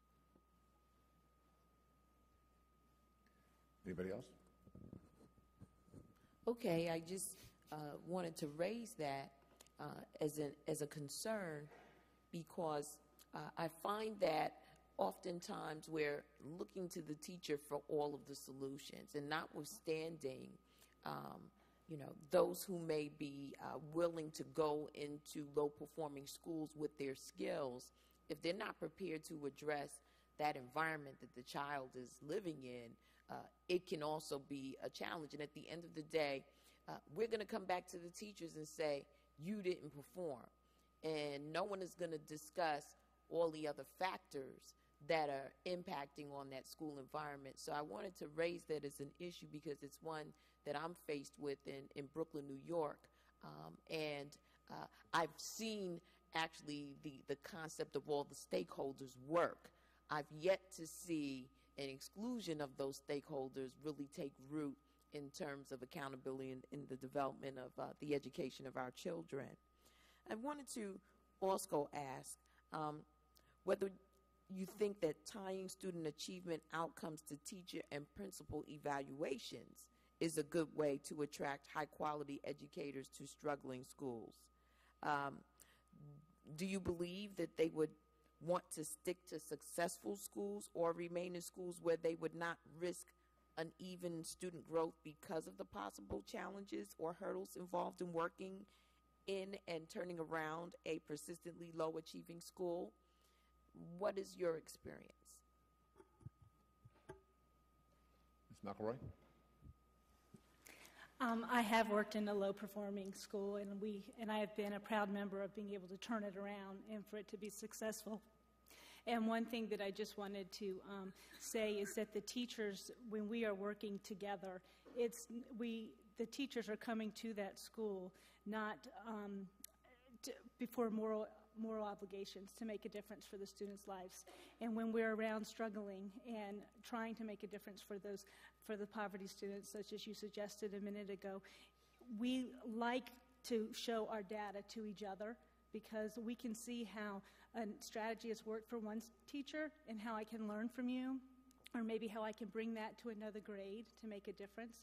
So the teachers that I've worked with for the last 5 years want to work in the schools and make a difference for the students. Ms. Thompson? Teach Plus, we've actually had the opportunity to pose that question to a group of about 150 teachers when the Commissioner of Education in Massachusetts was creating the Race to the Top proposal. And what we found in that session is that 87% of the teachers in the room welcomed student outcomes data as a part of their personal assessment. And they wanted the opportunity to not only show what they can do, but to be held accountable and to continue to work with their colleagues using that data and moving forward in with their profession. Thank you. Ms. Serrano. Excuse me, Mr. Petri.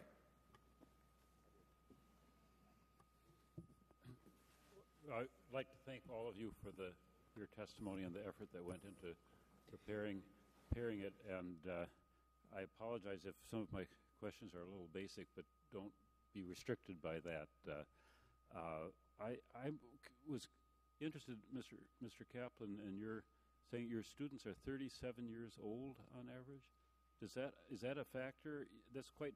You'd think of people coming at a much younger age into the teaching profession, and could you explain why that is, or how this affects, if it does, the performance of the people when they do enter your system and then finally get into the teaching it presumably as a second or third career? Sure. Thank you.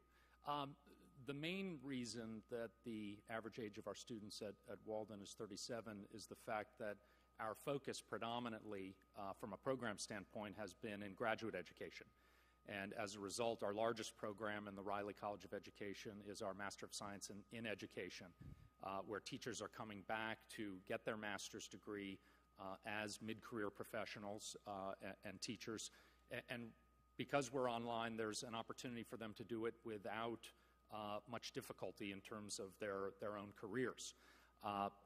And so from our standpoint, ensuring that we're meeting the needs of working adults and doing so in a way that's very relevant and providing programs that are very practical to them, we know is critical. On average, our master's students at Walden have between 10 and 15 years teaching experience. So we know that the value that we can add is supplementing their education. Their education is continuing. They're lifelong learners, and providing them with very relevant and practical programs and courses at that level is essential. It's my impression, and I may be wrong, but that there's a fairly high dropout rate in the first couple years of people actually entering the classroom, and there are efforts to try to deal with that through, as people segue from education schools to practice teaching and so on and so forth. But nonetheless, many teachers do get overwhelmed, especially going into inner city schools or challenging environments. And the second part of that is that there's been a criticism that many schools of education focus a lot more on theory and not too much on preparing people to lead in the classroom and actually work on content and this sort of thing. I wonder if any of you would be, as consumers of teacher school trained people, is there room for improvement? Is there something the federal government could do, if that is the case, in improving the preparation for people moving into the field of public school teaching, and maybe having a two-tier system if people are dropping out anyway of apprentice teaching? Or I don't know. I'm just curious to know if we can tighten up somehow on the profession of teaching and have teachers be better prepared to teach. Well, we start at that end and go that way, yeah. Sure. I think your point about schools of education needing to focus on practical and relevant lessons for teachers and professional development that they can apply immediately in the classroom in terms of how to apply research in the classroom and learn from the data that they're looking at. There's a lot of assessments out there. Are teachers gaining the skills and the development they need to be able to assess that data and then apply it immediately to improve individual student performance? Those kinds of practical elements are absolutely critical, we think, in terms of what schools of education can offer. Our experience has been that it's not either or. It's not either content or pedagogy. It really is the right mix of having the content area necessary to teach a subject as well as the pedagogical skills necessary to present the material. One of our schools of education made the comment that if you really break down the science and art of teaching, you can really look at four main areas that you can build almost all your classwork into. One is the issue of classroom management. We all know that a well-managed classroom, a classroom that is disciplined and engaging, is paramount to student learning. Two, the ability to use data to drive instruction and differentiate instruction based on the needs of the children. Three is a culturally competent way of presenting curriculum.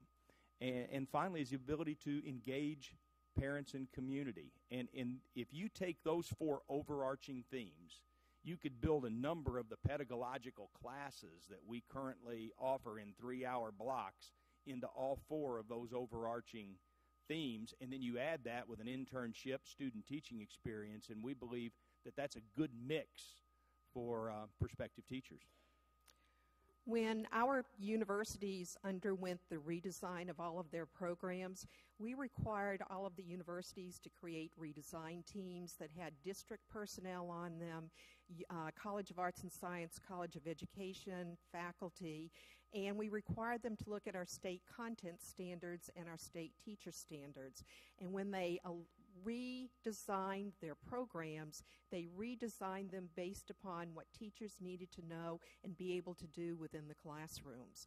And in addition to that, all of the programs were required to have more site-based experiences earlier in the career of the teachers. So we did not wait until teachers did student teaching or an internship. They actually started during their sophomore year. And I mentioned to you that we're now using the value-added model to look at the teacher preparation programs and the growth of learning of the children being taught by the new teachers. And what we're finding is that our university programs are not equally proficient across all content areas or equally low across all content areas. We're seeing as much variance within the programs. So like with teachers of grades 1 through 5, we have programs where those new teachers are performing at a growth level that is greater than new teachers in one subject area, comparable to new teachers, experienced teachers in 2 subject areas, and comparable to other new teachers in other areas. And so what this is telling us, and we heard it earlier with the previous panel, it is what is going on in the preparation of the teachers and the methodology in the content areas that appears to be making the most difference. Ms. Steinhauser, I get the sense if I don't let you answer. This is a love of mine because... You're on Ms. Horona's time, so you're going to be brief. I think it's critical. I want to build upon what Dr. Burns said, that this communication has to be monthly and ongoing. And I'll give you an example. When we redesigned our programs, our university let us take the 5th year responsibility. So we actually give the credential in the 5th year. So again, like Louisiana, individuals going into teaching have opportunities to come into our schools in their first year of college. So building upon that. So I can't emphasize enough that it has to be ongoing communication between the university and the K-12 system. Thank you, Mr. Chairman. As we focus on evidence-based educational reform, starting with one of my big emphasis, and also for the committee, is quality early education so that our kids can be prepared to succeed in life and in school very early on. But we know that the other component of what really enables a child to learn is having a highly effective teacher standing in front of that classroom. However, there's not a lot of science behind what makes a teacher effective. And so that's what I think these two panels have been about. Clearly, there are a lot of models out there. Some of the models are collaborative teaching, an environment that fosters that kind of teaching, changing the colleges of education, which I think is a whole another subject, because most of our teachers do get trained by colleges, hundreds, thousands of colleges of education across the country, and I don't think they're particularly on the page as we are. So what I get from these two panels is that there are a lot of models out there, and as we're looking at reauthorizing ESEA, I think Ms. Weingarten said that we ought to be incentivizing pilot programs so that the best practices in all of these areas that we're talking about can come to the fore. Do you agree with that we ought to be not prescribing particular kinds of approaches, but that we really ought to be saying to our schools and our districts and our states, try the various models and see which one works for you? Do you agree with that kind of an approach for the federal government? Anybody? I definitely agree with that. If our state had not received the Title II Teacher Quality Enhancement State Grant, we would not have been able to have accomplished what we've accomplished. And that gave us funding to try something new, different from what we had been doing previously within our state. So I totally agree with you, but what needs to occur is where we identify practices that are working, that information needs to be shared with others nationally so that others can learn the lessons as they move forward and want to implement innovative new ideas themselves. I agree with you, because that is the point of funding pilot programs, so that we don't all have to be reinventing the wheel all the time. So do the rest of you pretty much agree with that? As we experience the race to the top grant applications, we know that only 2 states got any money, and we're now going into the second round of grants. There's hundreds of millions of dollars, and one of the concerns I have is that for the lowest performing schools, they are limited to 4 basically approaches on how to turn around these schools. I heard some of you say that you support the president's blueprint on this, so I wanted to hear a little bit more as to whether or not for the lowest performing schools you think that these 4 criteria, whether the closure, eliminating 50% of the teachers, whether those are too prescriptive, and that we really ought to be saying to Secretary Duncan, that's too prescriptive. We ought to provide more options for these applicants. As a superintendent of a K-12 system, I've had the opportunity to turn around a lot of low-performing schools. And I will say that those are 4 options, that there is no magic bullet, and in some cases you're going to have to take a little bit of every one of those programs and implement it. So that is one area of the blueprint that I would like to see a little more flexibility, because when you turn around a low-performing school, part of it's the culture of that school. Sometimes you need to bring it. We've reconstituted schools before, and it's been very successful. I've reconstituted schools before, and it hasn't been successful. So I think that I would like to see those 4 options and 40 more options, to be honest with you. Do the rest of you agree? Because we are going to have to make a change if that's what we're going to do. One of the things I think we need to think about, and I agree with what he said about more options, but one of the things we haven't talked about is the fact that regardless of which of those 4 models you use, there will be some implementation lag.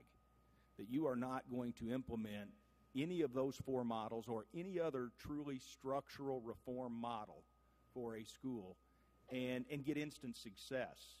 So I think we also need to be looking at how we define the intermediate metrics in terms of how we begin to judge whether these models do make the progress we need to make to transforming or turning around these schools. So not only do we need more models and more flexibility, but I also think we need to understand how do we set the intermediate metrics once we get into a turnaround situation.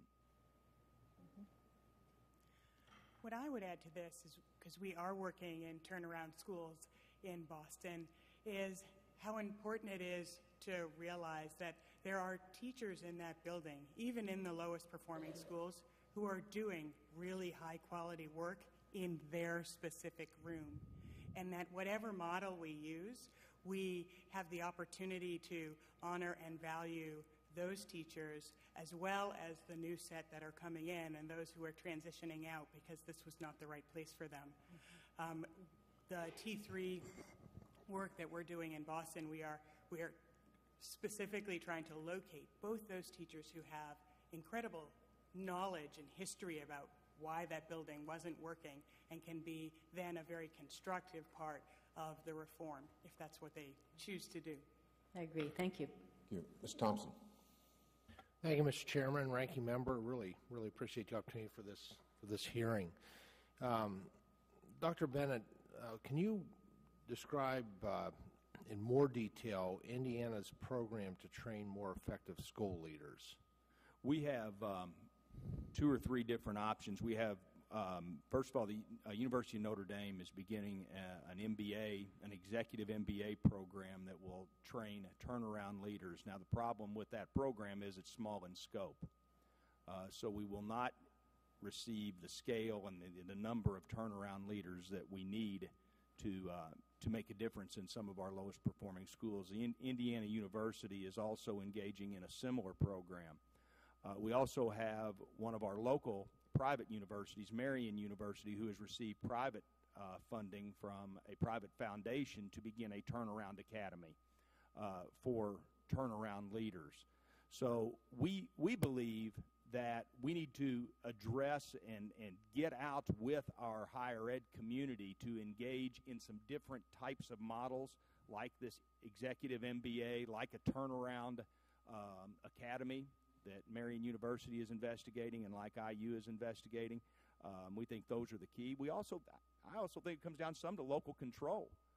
I think there is the opportunity for great turnaround leaders who may be great educators in a building, who may not be historically educated as a principal, to engage in these types of activities, because we all know this isn't for the faint of heart. Turning around low-performing schools is not an easy work and takes a special skill set. So the fact is we may need folks outside of the traditional ilk and of the traditional training programs. Well, and you stated in your testimony that we must create high expectations for the adults in our systems of schools, just what we set for our students, and we must hold those adults accountable to meet those expectations. Can you give us an idea on how you think that we can hold adults more accountable within the education system? Well, again, I think we start with growth. We start with the concept that every child, regardless of their race, regardless of how much money mom and dad make, regardless of their zip code, is entitled to 1 year of educational growth and 1 year of instruction. And we measure that. And I think what we do then is we tie teacher and principal evaluations principally to that. We say 51%, and all other aspects of the evaluation should be focused on the essential skills that drive that type of result. I think as a former assistant superintendent and superintendent, I always remember the fact that when we held adults accountable and we would take teachers to contract cancellation because they ultimately were not performing, we were criticized because we were using subjective evaluations. And if our core mission in education is to drive student growth and ultimately student achievement, then it doesn't make sense that we shouldn't have objective measures that reflect those high expectations for not only our teachers but also our principals. No, thank you. Mr. Kaplan, I think using the feedback from teachers is so important. That's something I've been trying to do as we look at this reauthorization, meeting with faculty members all around my congressional district to get their feedback. I was disappointed actually to find with the core standards that it doesn't seem like there really wasn't good feedback from the teacher level. And I've been, through your testimony, you talked about using feedback received from local school districts that receive your teachers. And I was wondering if you could provide some specific examples about that feedback that you received. Sure. I would say at the outset that, again, and it's a theme that's come up previously, there's no silver bullet in terms of a particular metric that we look at to assess how our programs are doing, whether it's feedback from principals and school districts on our teachers or any other. And further, we're very respectful of our graduates' privacy and ask their permission in order to talk with their supervisors, their principals, assistant principals, school districts, and what have you. The feedback we've gotten about our graduates, though, has been informative to us about what's working and what we can improve programmatically. One point I would make is that we've heard a consistent theme from different districts and principals that our teachers are helping to create a bit of a professional learning community within their schools, and that the programs that they were enrolled in at Walden were helpful in that regard. And so from our standpoint, it's been helpful as we look at our programs, what to improve, what to focus more on. Because this is an ongoing effort, because teachers continue to learn through their careers, cultivating that ongoing learning environment is essential and something we'll continue to focus on. Okay, thank you. Thank you, Mr. Chairman. Thank you, Mr. Chairman. Ms. Parker, you talk about coaching in the classroom and working with the other teachers, which is a good idea, but practically speaking, most of our communities are really strapped for money. So how does that layer in? That they end up paying for you? Does it increase the size of the classrooms, or where does it reflect on that, and what has been the impact that you've seen? I don't really want to touch that question at all. That's money and that's budget. I do want to say, though... I do want you to touch that question. You've been there and you're observing it, so the question is, really, how do they make, if they're going to hire you as a teaching coach or whatever, then something else has to give. When that other thing gives, how does it affect the student, and how do they make up for it? What's been the result? Correct. What can give is time. You don't have to have an actual instructional coach in your building, but you do need to have time to collaborate with other team members, other teachers. Other teachers are that are struggling with those same questions at the same time. And that collaboration, that staff development where you're looking at what an issue is and talking together and looking at it together, but it takes time. It takes time within the school day. So not necessarily a human coach, but time in the day to collaborate together with your peers is essential. Okay. Let me ask Mr. Bennett, when you said your teachers wouldn't publicly endorse what you had done, did they make public statements as to why they wouldn't take that step? First and foremost, they were critical about our process that we used to put the plan together. Their criticism was that we did not disclose the full document to them prior to submission, and that was from guidance that we'd received from our consultants. We explained that up front. The most disturbing piece, Congressman, was after we made the decision that after we had reached out and actually said, these are the areas we need your support on, these are the areas where the union needs to come to the table and address. They did not want to have that discussion in a transparent manner. I invited the president of the Indiana State Teachers Association, the president of the Indiana Federation of Teachers, and myself with no staff and just media present so we could hash these things out in a transparent manner. They chose not to do that, and then afterwards we were told by we have public statements from the Indiana State Teachers Association president that he did not support race to the top from the beginning. He thought it was bad to pit students against students and students from one state against students from another state. So all the discussions we had about teacher evaluations, to me, appeared to be a little disingenuous after hearing that. Well, possibly, but so too, I guess, would be your consultants advising you not to be transparent with the teachers. That strikes me as a little odd. But it is what it is, I guess, on that. But I mean, then asking them to be transparent in return, I can see where that bargain may not be struck. The comment on capacity is what strikes me when I talked to Ms. Thompson. You mentioned that you're moving the really highly qualified teachers in. They've got 3 years' experience in an urban, difficult school. The teachers they displace have to go somewhere, but you've made the determination that they're not as qualified as the ones that are replacing them. So where do they go, and what happens to those students who had the good teachers leave and the other teachers who hadn't fit where they were go? Mm-hmm. And then after we finish that, I want to talk to Mr. Kaplan about some capacity issues. Yeah. One of the interesting statistics around really hard to staff high-need schools and failing schools, they usually fall in the same bucket, is that they have very, very large annual turnover rates for teachers. And so what we have found is, for the most part, bringing in a team of high-quality teachers is not displacing anyone because folks were leaving already. Often these schools are staffed with the most inexperienced teachers.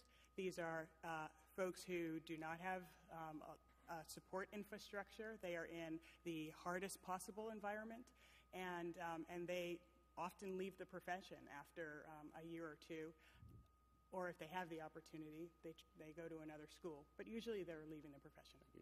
Mr. Kaplan, I'm curious to know how logistically your teaching process works. You're an online institution, and so do people have to come to the classroom at any point in time? Is it all online?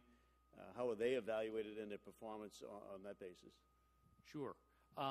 Well, there's an online classroom, Congressman, where students will virtually sit, if you will, in a section with 18, 19 other students and with a faculty member, in our case, all doctorally prepared, who will then engage with the students. They'll have writing assignments back and forth. There's chat and discussion that's required as a part of being a part of a course. One of the things that we note to prospective students who are interested in our programs is that online learning isn't for everyone. There's no hiding in the back row of an online classroom, in the sense that discussion and contribution is required as a part of every section. And obviously writing requirements, other assessments are a part of that process as well. One of the things that we've really found is the high level of satisfaction that our students have with engagement. They didn't think they would be as engaged with faculty and other students as they are, and again, that kind of points back to our theory about technology, which is not using anything to be cutting edge, but really ensuring that it's about the learning and it's about the student experience. Thank you. Thank you, Mr. Chairman.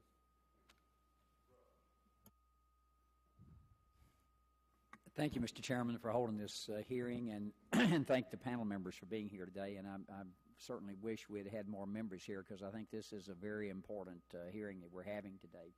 And I believe, first of all, the education in this country is at such a tipping point. If you look at our competition around the world, we've spent all last year talking about health care, and quite frankly, if we had an educated workforce, I think a lot of the health care issues would have gone away, because people would have had good jobs and would have had access to affordable health care. So I am a product of the public education system, never attended any private universities, so I'm totally committed to seeing that every youngster in America gets a quality education. And just a couple of questions. I was riding on the airplane back this afternoon and just ran into some folks who happen to be educators, and we were talking about the various amounts of money that were spent. For instance, in the Washington, D.C. school system, I read in a little throwaway newspaper they give you on the metro every morning when you ride in that the average student in a school here is $18,000 per student. I think in Chicago, I think I heard, I have a son that lives there, I think it's about $5,000 per student. In Tennessee, where I am, in the city where I live, it's $8,000. It doesn't, the quality of education that kids are getting doesn't seem to be consistent with the amount of money that you spend at any one place. And I know you have to have enough. I get that. But the fact that we spend more money doesn't necessarily mean you get more for your money, is what I'm saying. Any comments any of y'all like to make about the funding per student? Because you see it all over the place in this country, and the results are all over the place. Yes, sir. In California, we've taken an $11 billion hit to school funding. I personally, in my school system, have lost $120 million in 2 years. And at the same time, I have 87,000 youngsters who come to me and expect me to prepare them for the world of work and for college. And I'm proud to say, last year, 74% of my graduating seniors are in college today. However, money isn't the whole answer. It's what you do with the money, which is the answer. And I would argue, as a superintendent, yes, I need more money, but hold me accountable to those outcomes. And if I don't do it, then I should be fired. If I don't come on those outcomes, and I'm a firm believer in people being held to outcomes along a growth process. I totally agree. And that leads to another question: is how do you deal with a tenured position when you have someone who's just decided to park themselves in a chair? And everybody knows, and it may not be the easiest teacher, it could be the hardest teacher you have is still a good teacher. And I know that's hard to define, but I agree with you all about objective outcomes. How do you deal with that when you have someone where the unions may be protecting that person, or they're just taking up space? What do you do? As my experience as a superintendent, we have released tenured teachers before. We have a program, peer assistance and review. If a teacher is less than satisfactory, he or she is going to get support from their colleagues. And 99% of the cases, they improve. I've never met a teacher truly who didn't want to be there.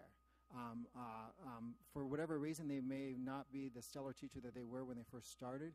Then it's our responsibility as administrators and others to support them to get them the tools that they need. If they can't measure up to those levels, then we have to release them. And it is, in California, it's an expensive process. It costs around $250,000 to do. I'll be honest with you, the majority of those individuals will resign before you have to go to the hearing process. Congressman Rowe, if I may, to add to that, I believe that if you have a habitually poor-performing teacher, you have habitually poor-performing administrators. They're not doing their job as the instructional leaders of the building. Okay. So I think, we so many times talk about the tenured teacher, the poor-performing teacher that we don't remove. You have to have a principal in the building that knows how to evaluate. I have a group of principals I meet with every 2 or 3 months, and every one of them told me they were never taught how to evaluate in their. So it's two problems then. It really is two problems. And one of the quick before my time runs out. One of the quick issue I ran into a guy who's a chemist and a mathematician at a Starbucks, and he had retired from Eastman Chemical Corporation, had gone back into the classroom. How do you take someone like myself who cannot teach an 8th grade health class, but I can teach in medical school and in college? How do we transition those folks who might want to go back now and get them in the class? There are a lot of bright people out there that would like to do that. And I understand you need some basic core curriculum and things like that about how to get a lesson plan and all that together, but just some answers. I'll be brief if you would. I'm sorry I've run over my time. Yes, ma'am. Dr. Burns. Within our state, we have 3 new pathways for teachers through alternate certification, and these are for teachers, individuals who have bachelor's degrees in areas other than education, and they want to enter into education either mid-career or right after they come out of the universities. And with the alternate certification programs, we have one pathway that is a quick 1-year pathway. We have one where you can get a Master of Arts in Teaching, and then we have another one that's a certification only. All 3 pathways require the same expectations to get into the programs. You have to demonstrate content knowledge before you can go into a classroom and participate in a program and teach in a classroom. And throughout the programs, all of the teachers are having to meet the same state standards for teachers, the same state standards for content. However, the delivery is different within each one of those 3 different pathways. And in our state, we have 2 private providers, the New Teacher Project, the Louisiana Resource Center for Educators, where they have received approval from the state to offer one of those 3 pathways. It's a practitioner teacher program, and in addition, our universities can offer all 3 pathways. So we have found this to be very successful, and in fact, with our alternate certification programs, these are the ones where we now have the value-added results, and we are showing with some of the programs, they are producing new teachers where they are comparable or the growth of learning is greater than that of experienced teachers. So they can be very successful. Well, thank you, Mr. Chairman, for indulging me, but this friend of mine has got a Ph.D. in mathematics who's teaching 8th and 9th graders math. It's just unbelievable. Thank you, Mr. Chairman. Thank you. We'll have you out of here by 5 o'clock, but we have a couple of people who want to ask additional questions, if we might. Judy, I'm sorry. Gentlewoman is recognized for 5 minutes. Dr. Bennett, you make some sweeping statements about teachers in your testimony. For instance, you say, quote, the most striking, most powerful impediment to improving instructional quality and school leadership has been those organizations charged principally to protect the integrity of the teaching profession, teachers' unions, unquote. I was very interested in these sweeping statements because I'm a teacher. I was a teacher for 20 years. I belonged to a union all those 20 years, the American Federation of Teachers, albeit this was at the community college level. And so I note that the Race to the Top application built into its application a requirement for genuine collaboration with teachers' unions, and that Tennessee and Delaware did engage in a collaborative process with many different entities, including teachers, and were successful in their application. On the other hand, teachers' unions in Indiana were not consulted in any kind of collaborative process in the state application. In fact, they were informed of what the application would contain, but never actually allowed to see the full application until after it was submitted to the U.S. Department of Education. Why did you decide not to involve the unions in the process, and how would you expect local unions to sign on to an MOU saying that they would implement Race to the Top when they never actually got to see the application? Well, first, we did collaborate with the unions, especially in the area of great teachers and leaders under that pillar.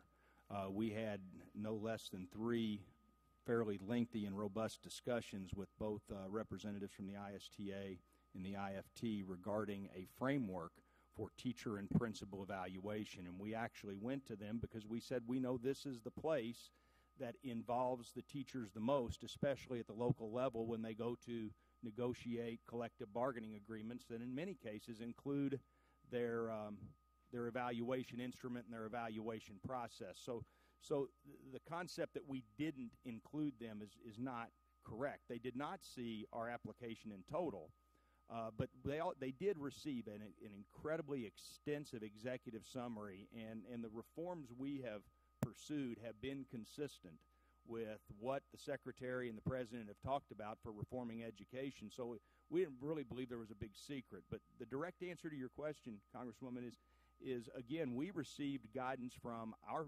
national consultants that said this was a competition. And we were competing against potentially 50 other states. And we were told that we had pieces of our proposal that were unique to Indiana, and we should keep those unique. So we did put out an extensive executive summary. We went to we made 9 statewide stops where we engaged members of the teachers' unions and administrators and school board members. And again, we did have those robust discussions about the pillar that most affected teachers, which was the Great Teacher and Leader pillar. That said, the Indiana State Teachers Association still came out after the fact and said they didn't even agree with the Race to the Top.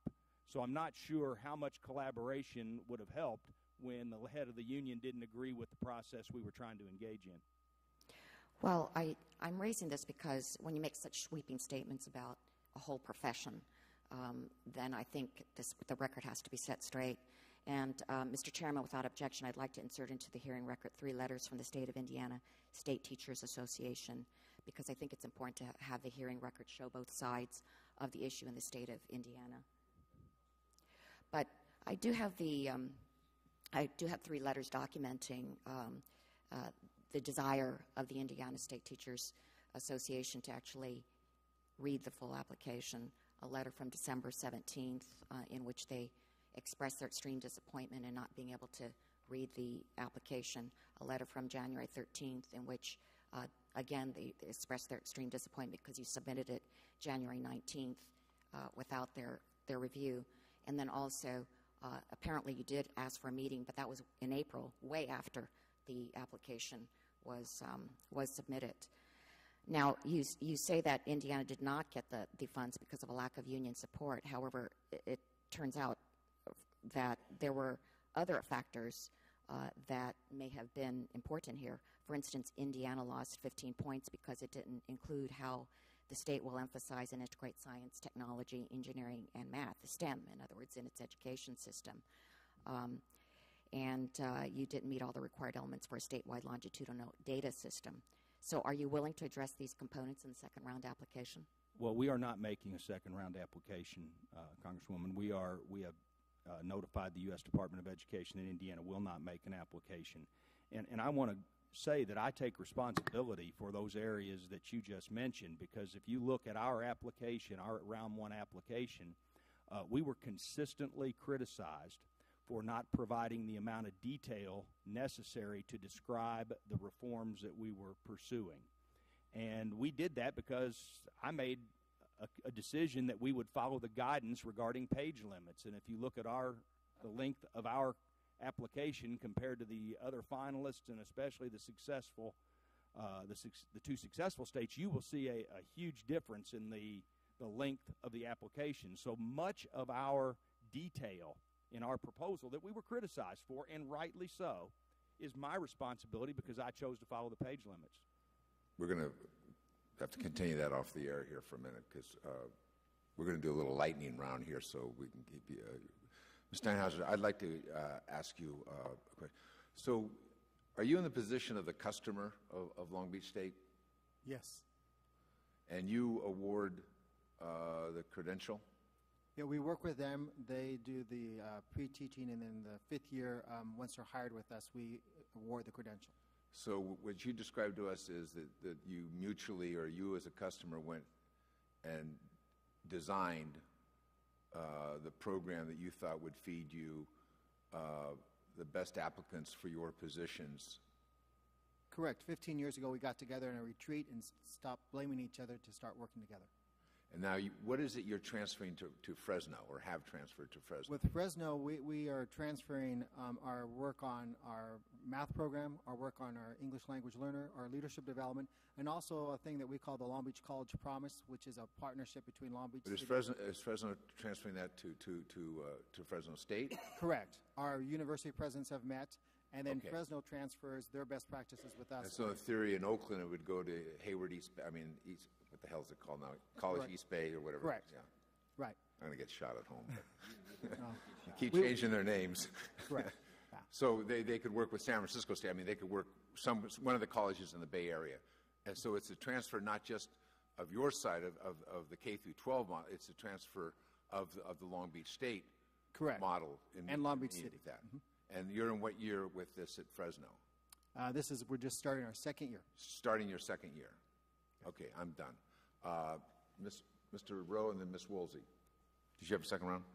Just a very You get 2 minutes, so don't get deep here. I'll get very shallow.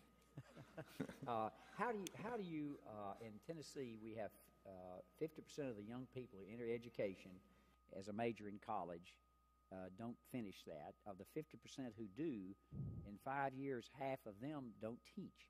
How do we get those young people to stay in the education? Because we have a huge need, especially in our inner cities. I lived for 10 years. My wife taught in an inner city school in Memphis, Tennessee, while I was in medical school.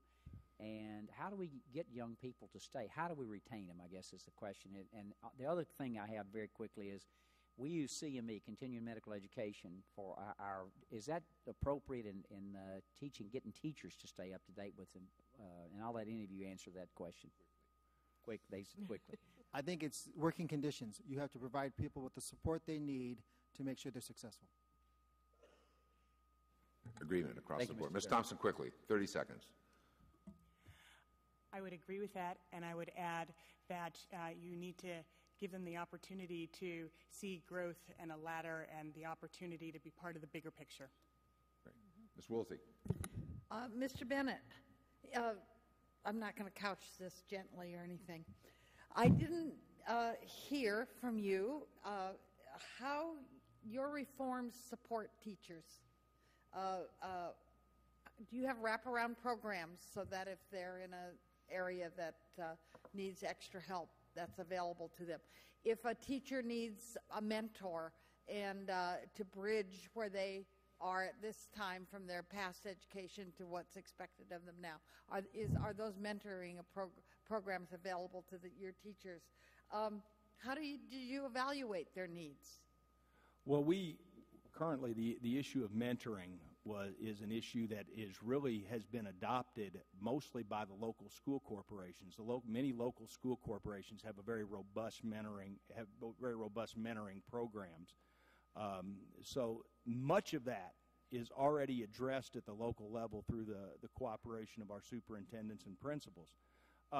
Again, I go back to the fact that in our situation, we have a number of underperforming schools where we have had teachers and I have had actual superintendents cite to us that over 60% of their teachers are ineffective, defined as unwilling. And the teachers union was present and did not dispute that number.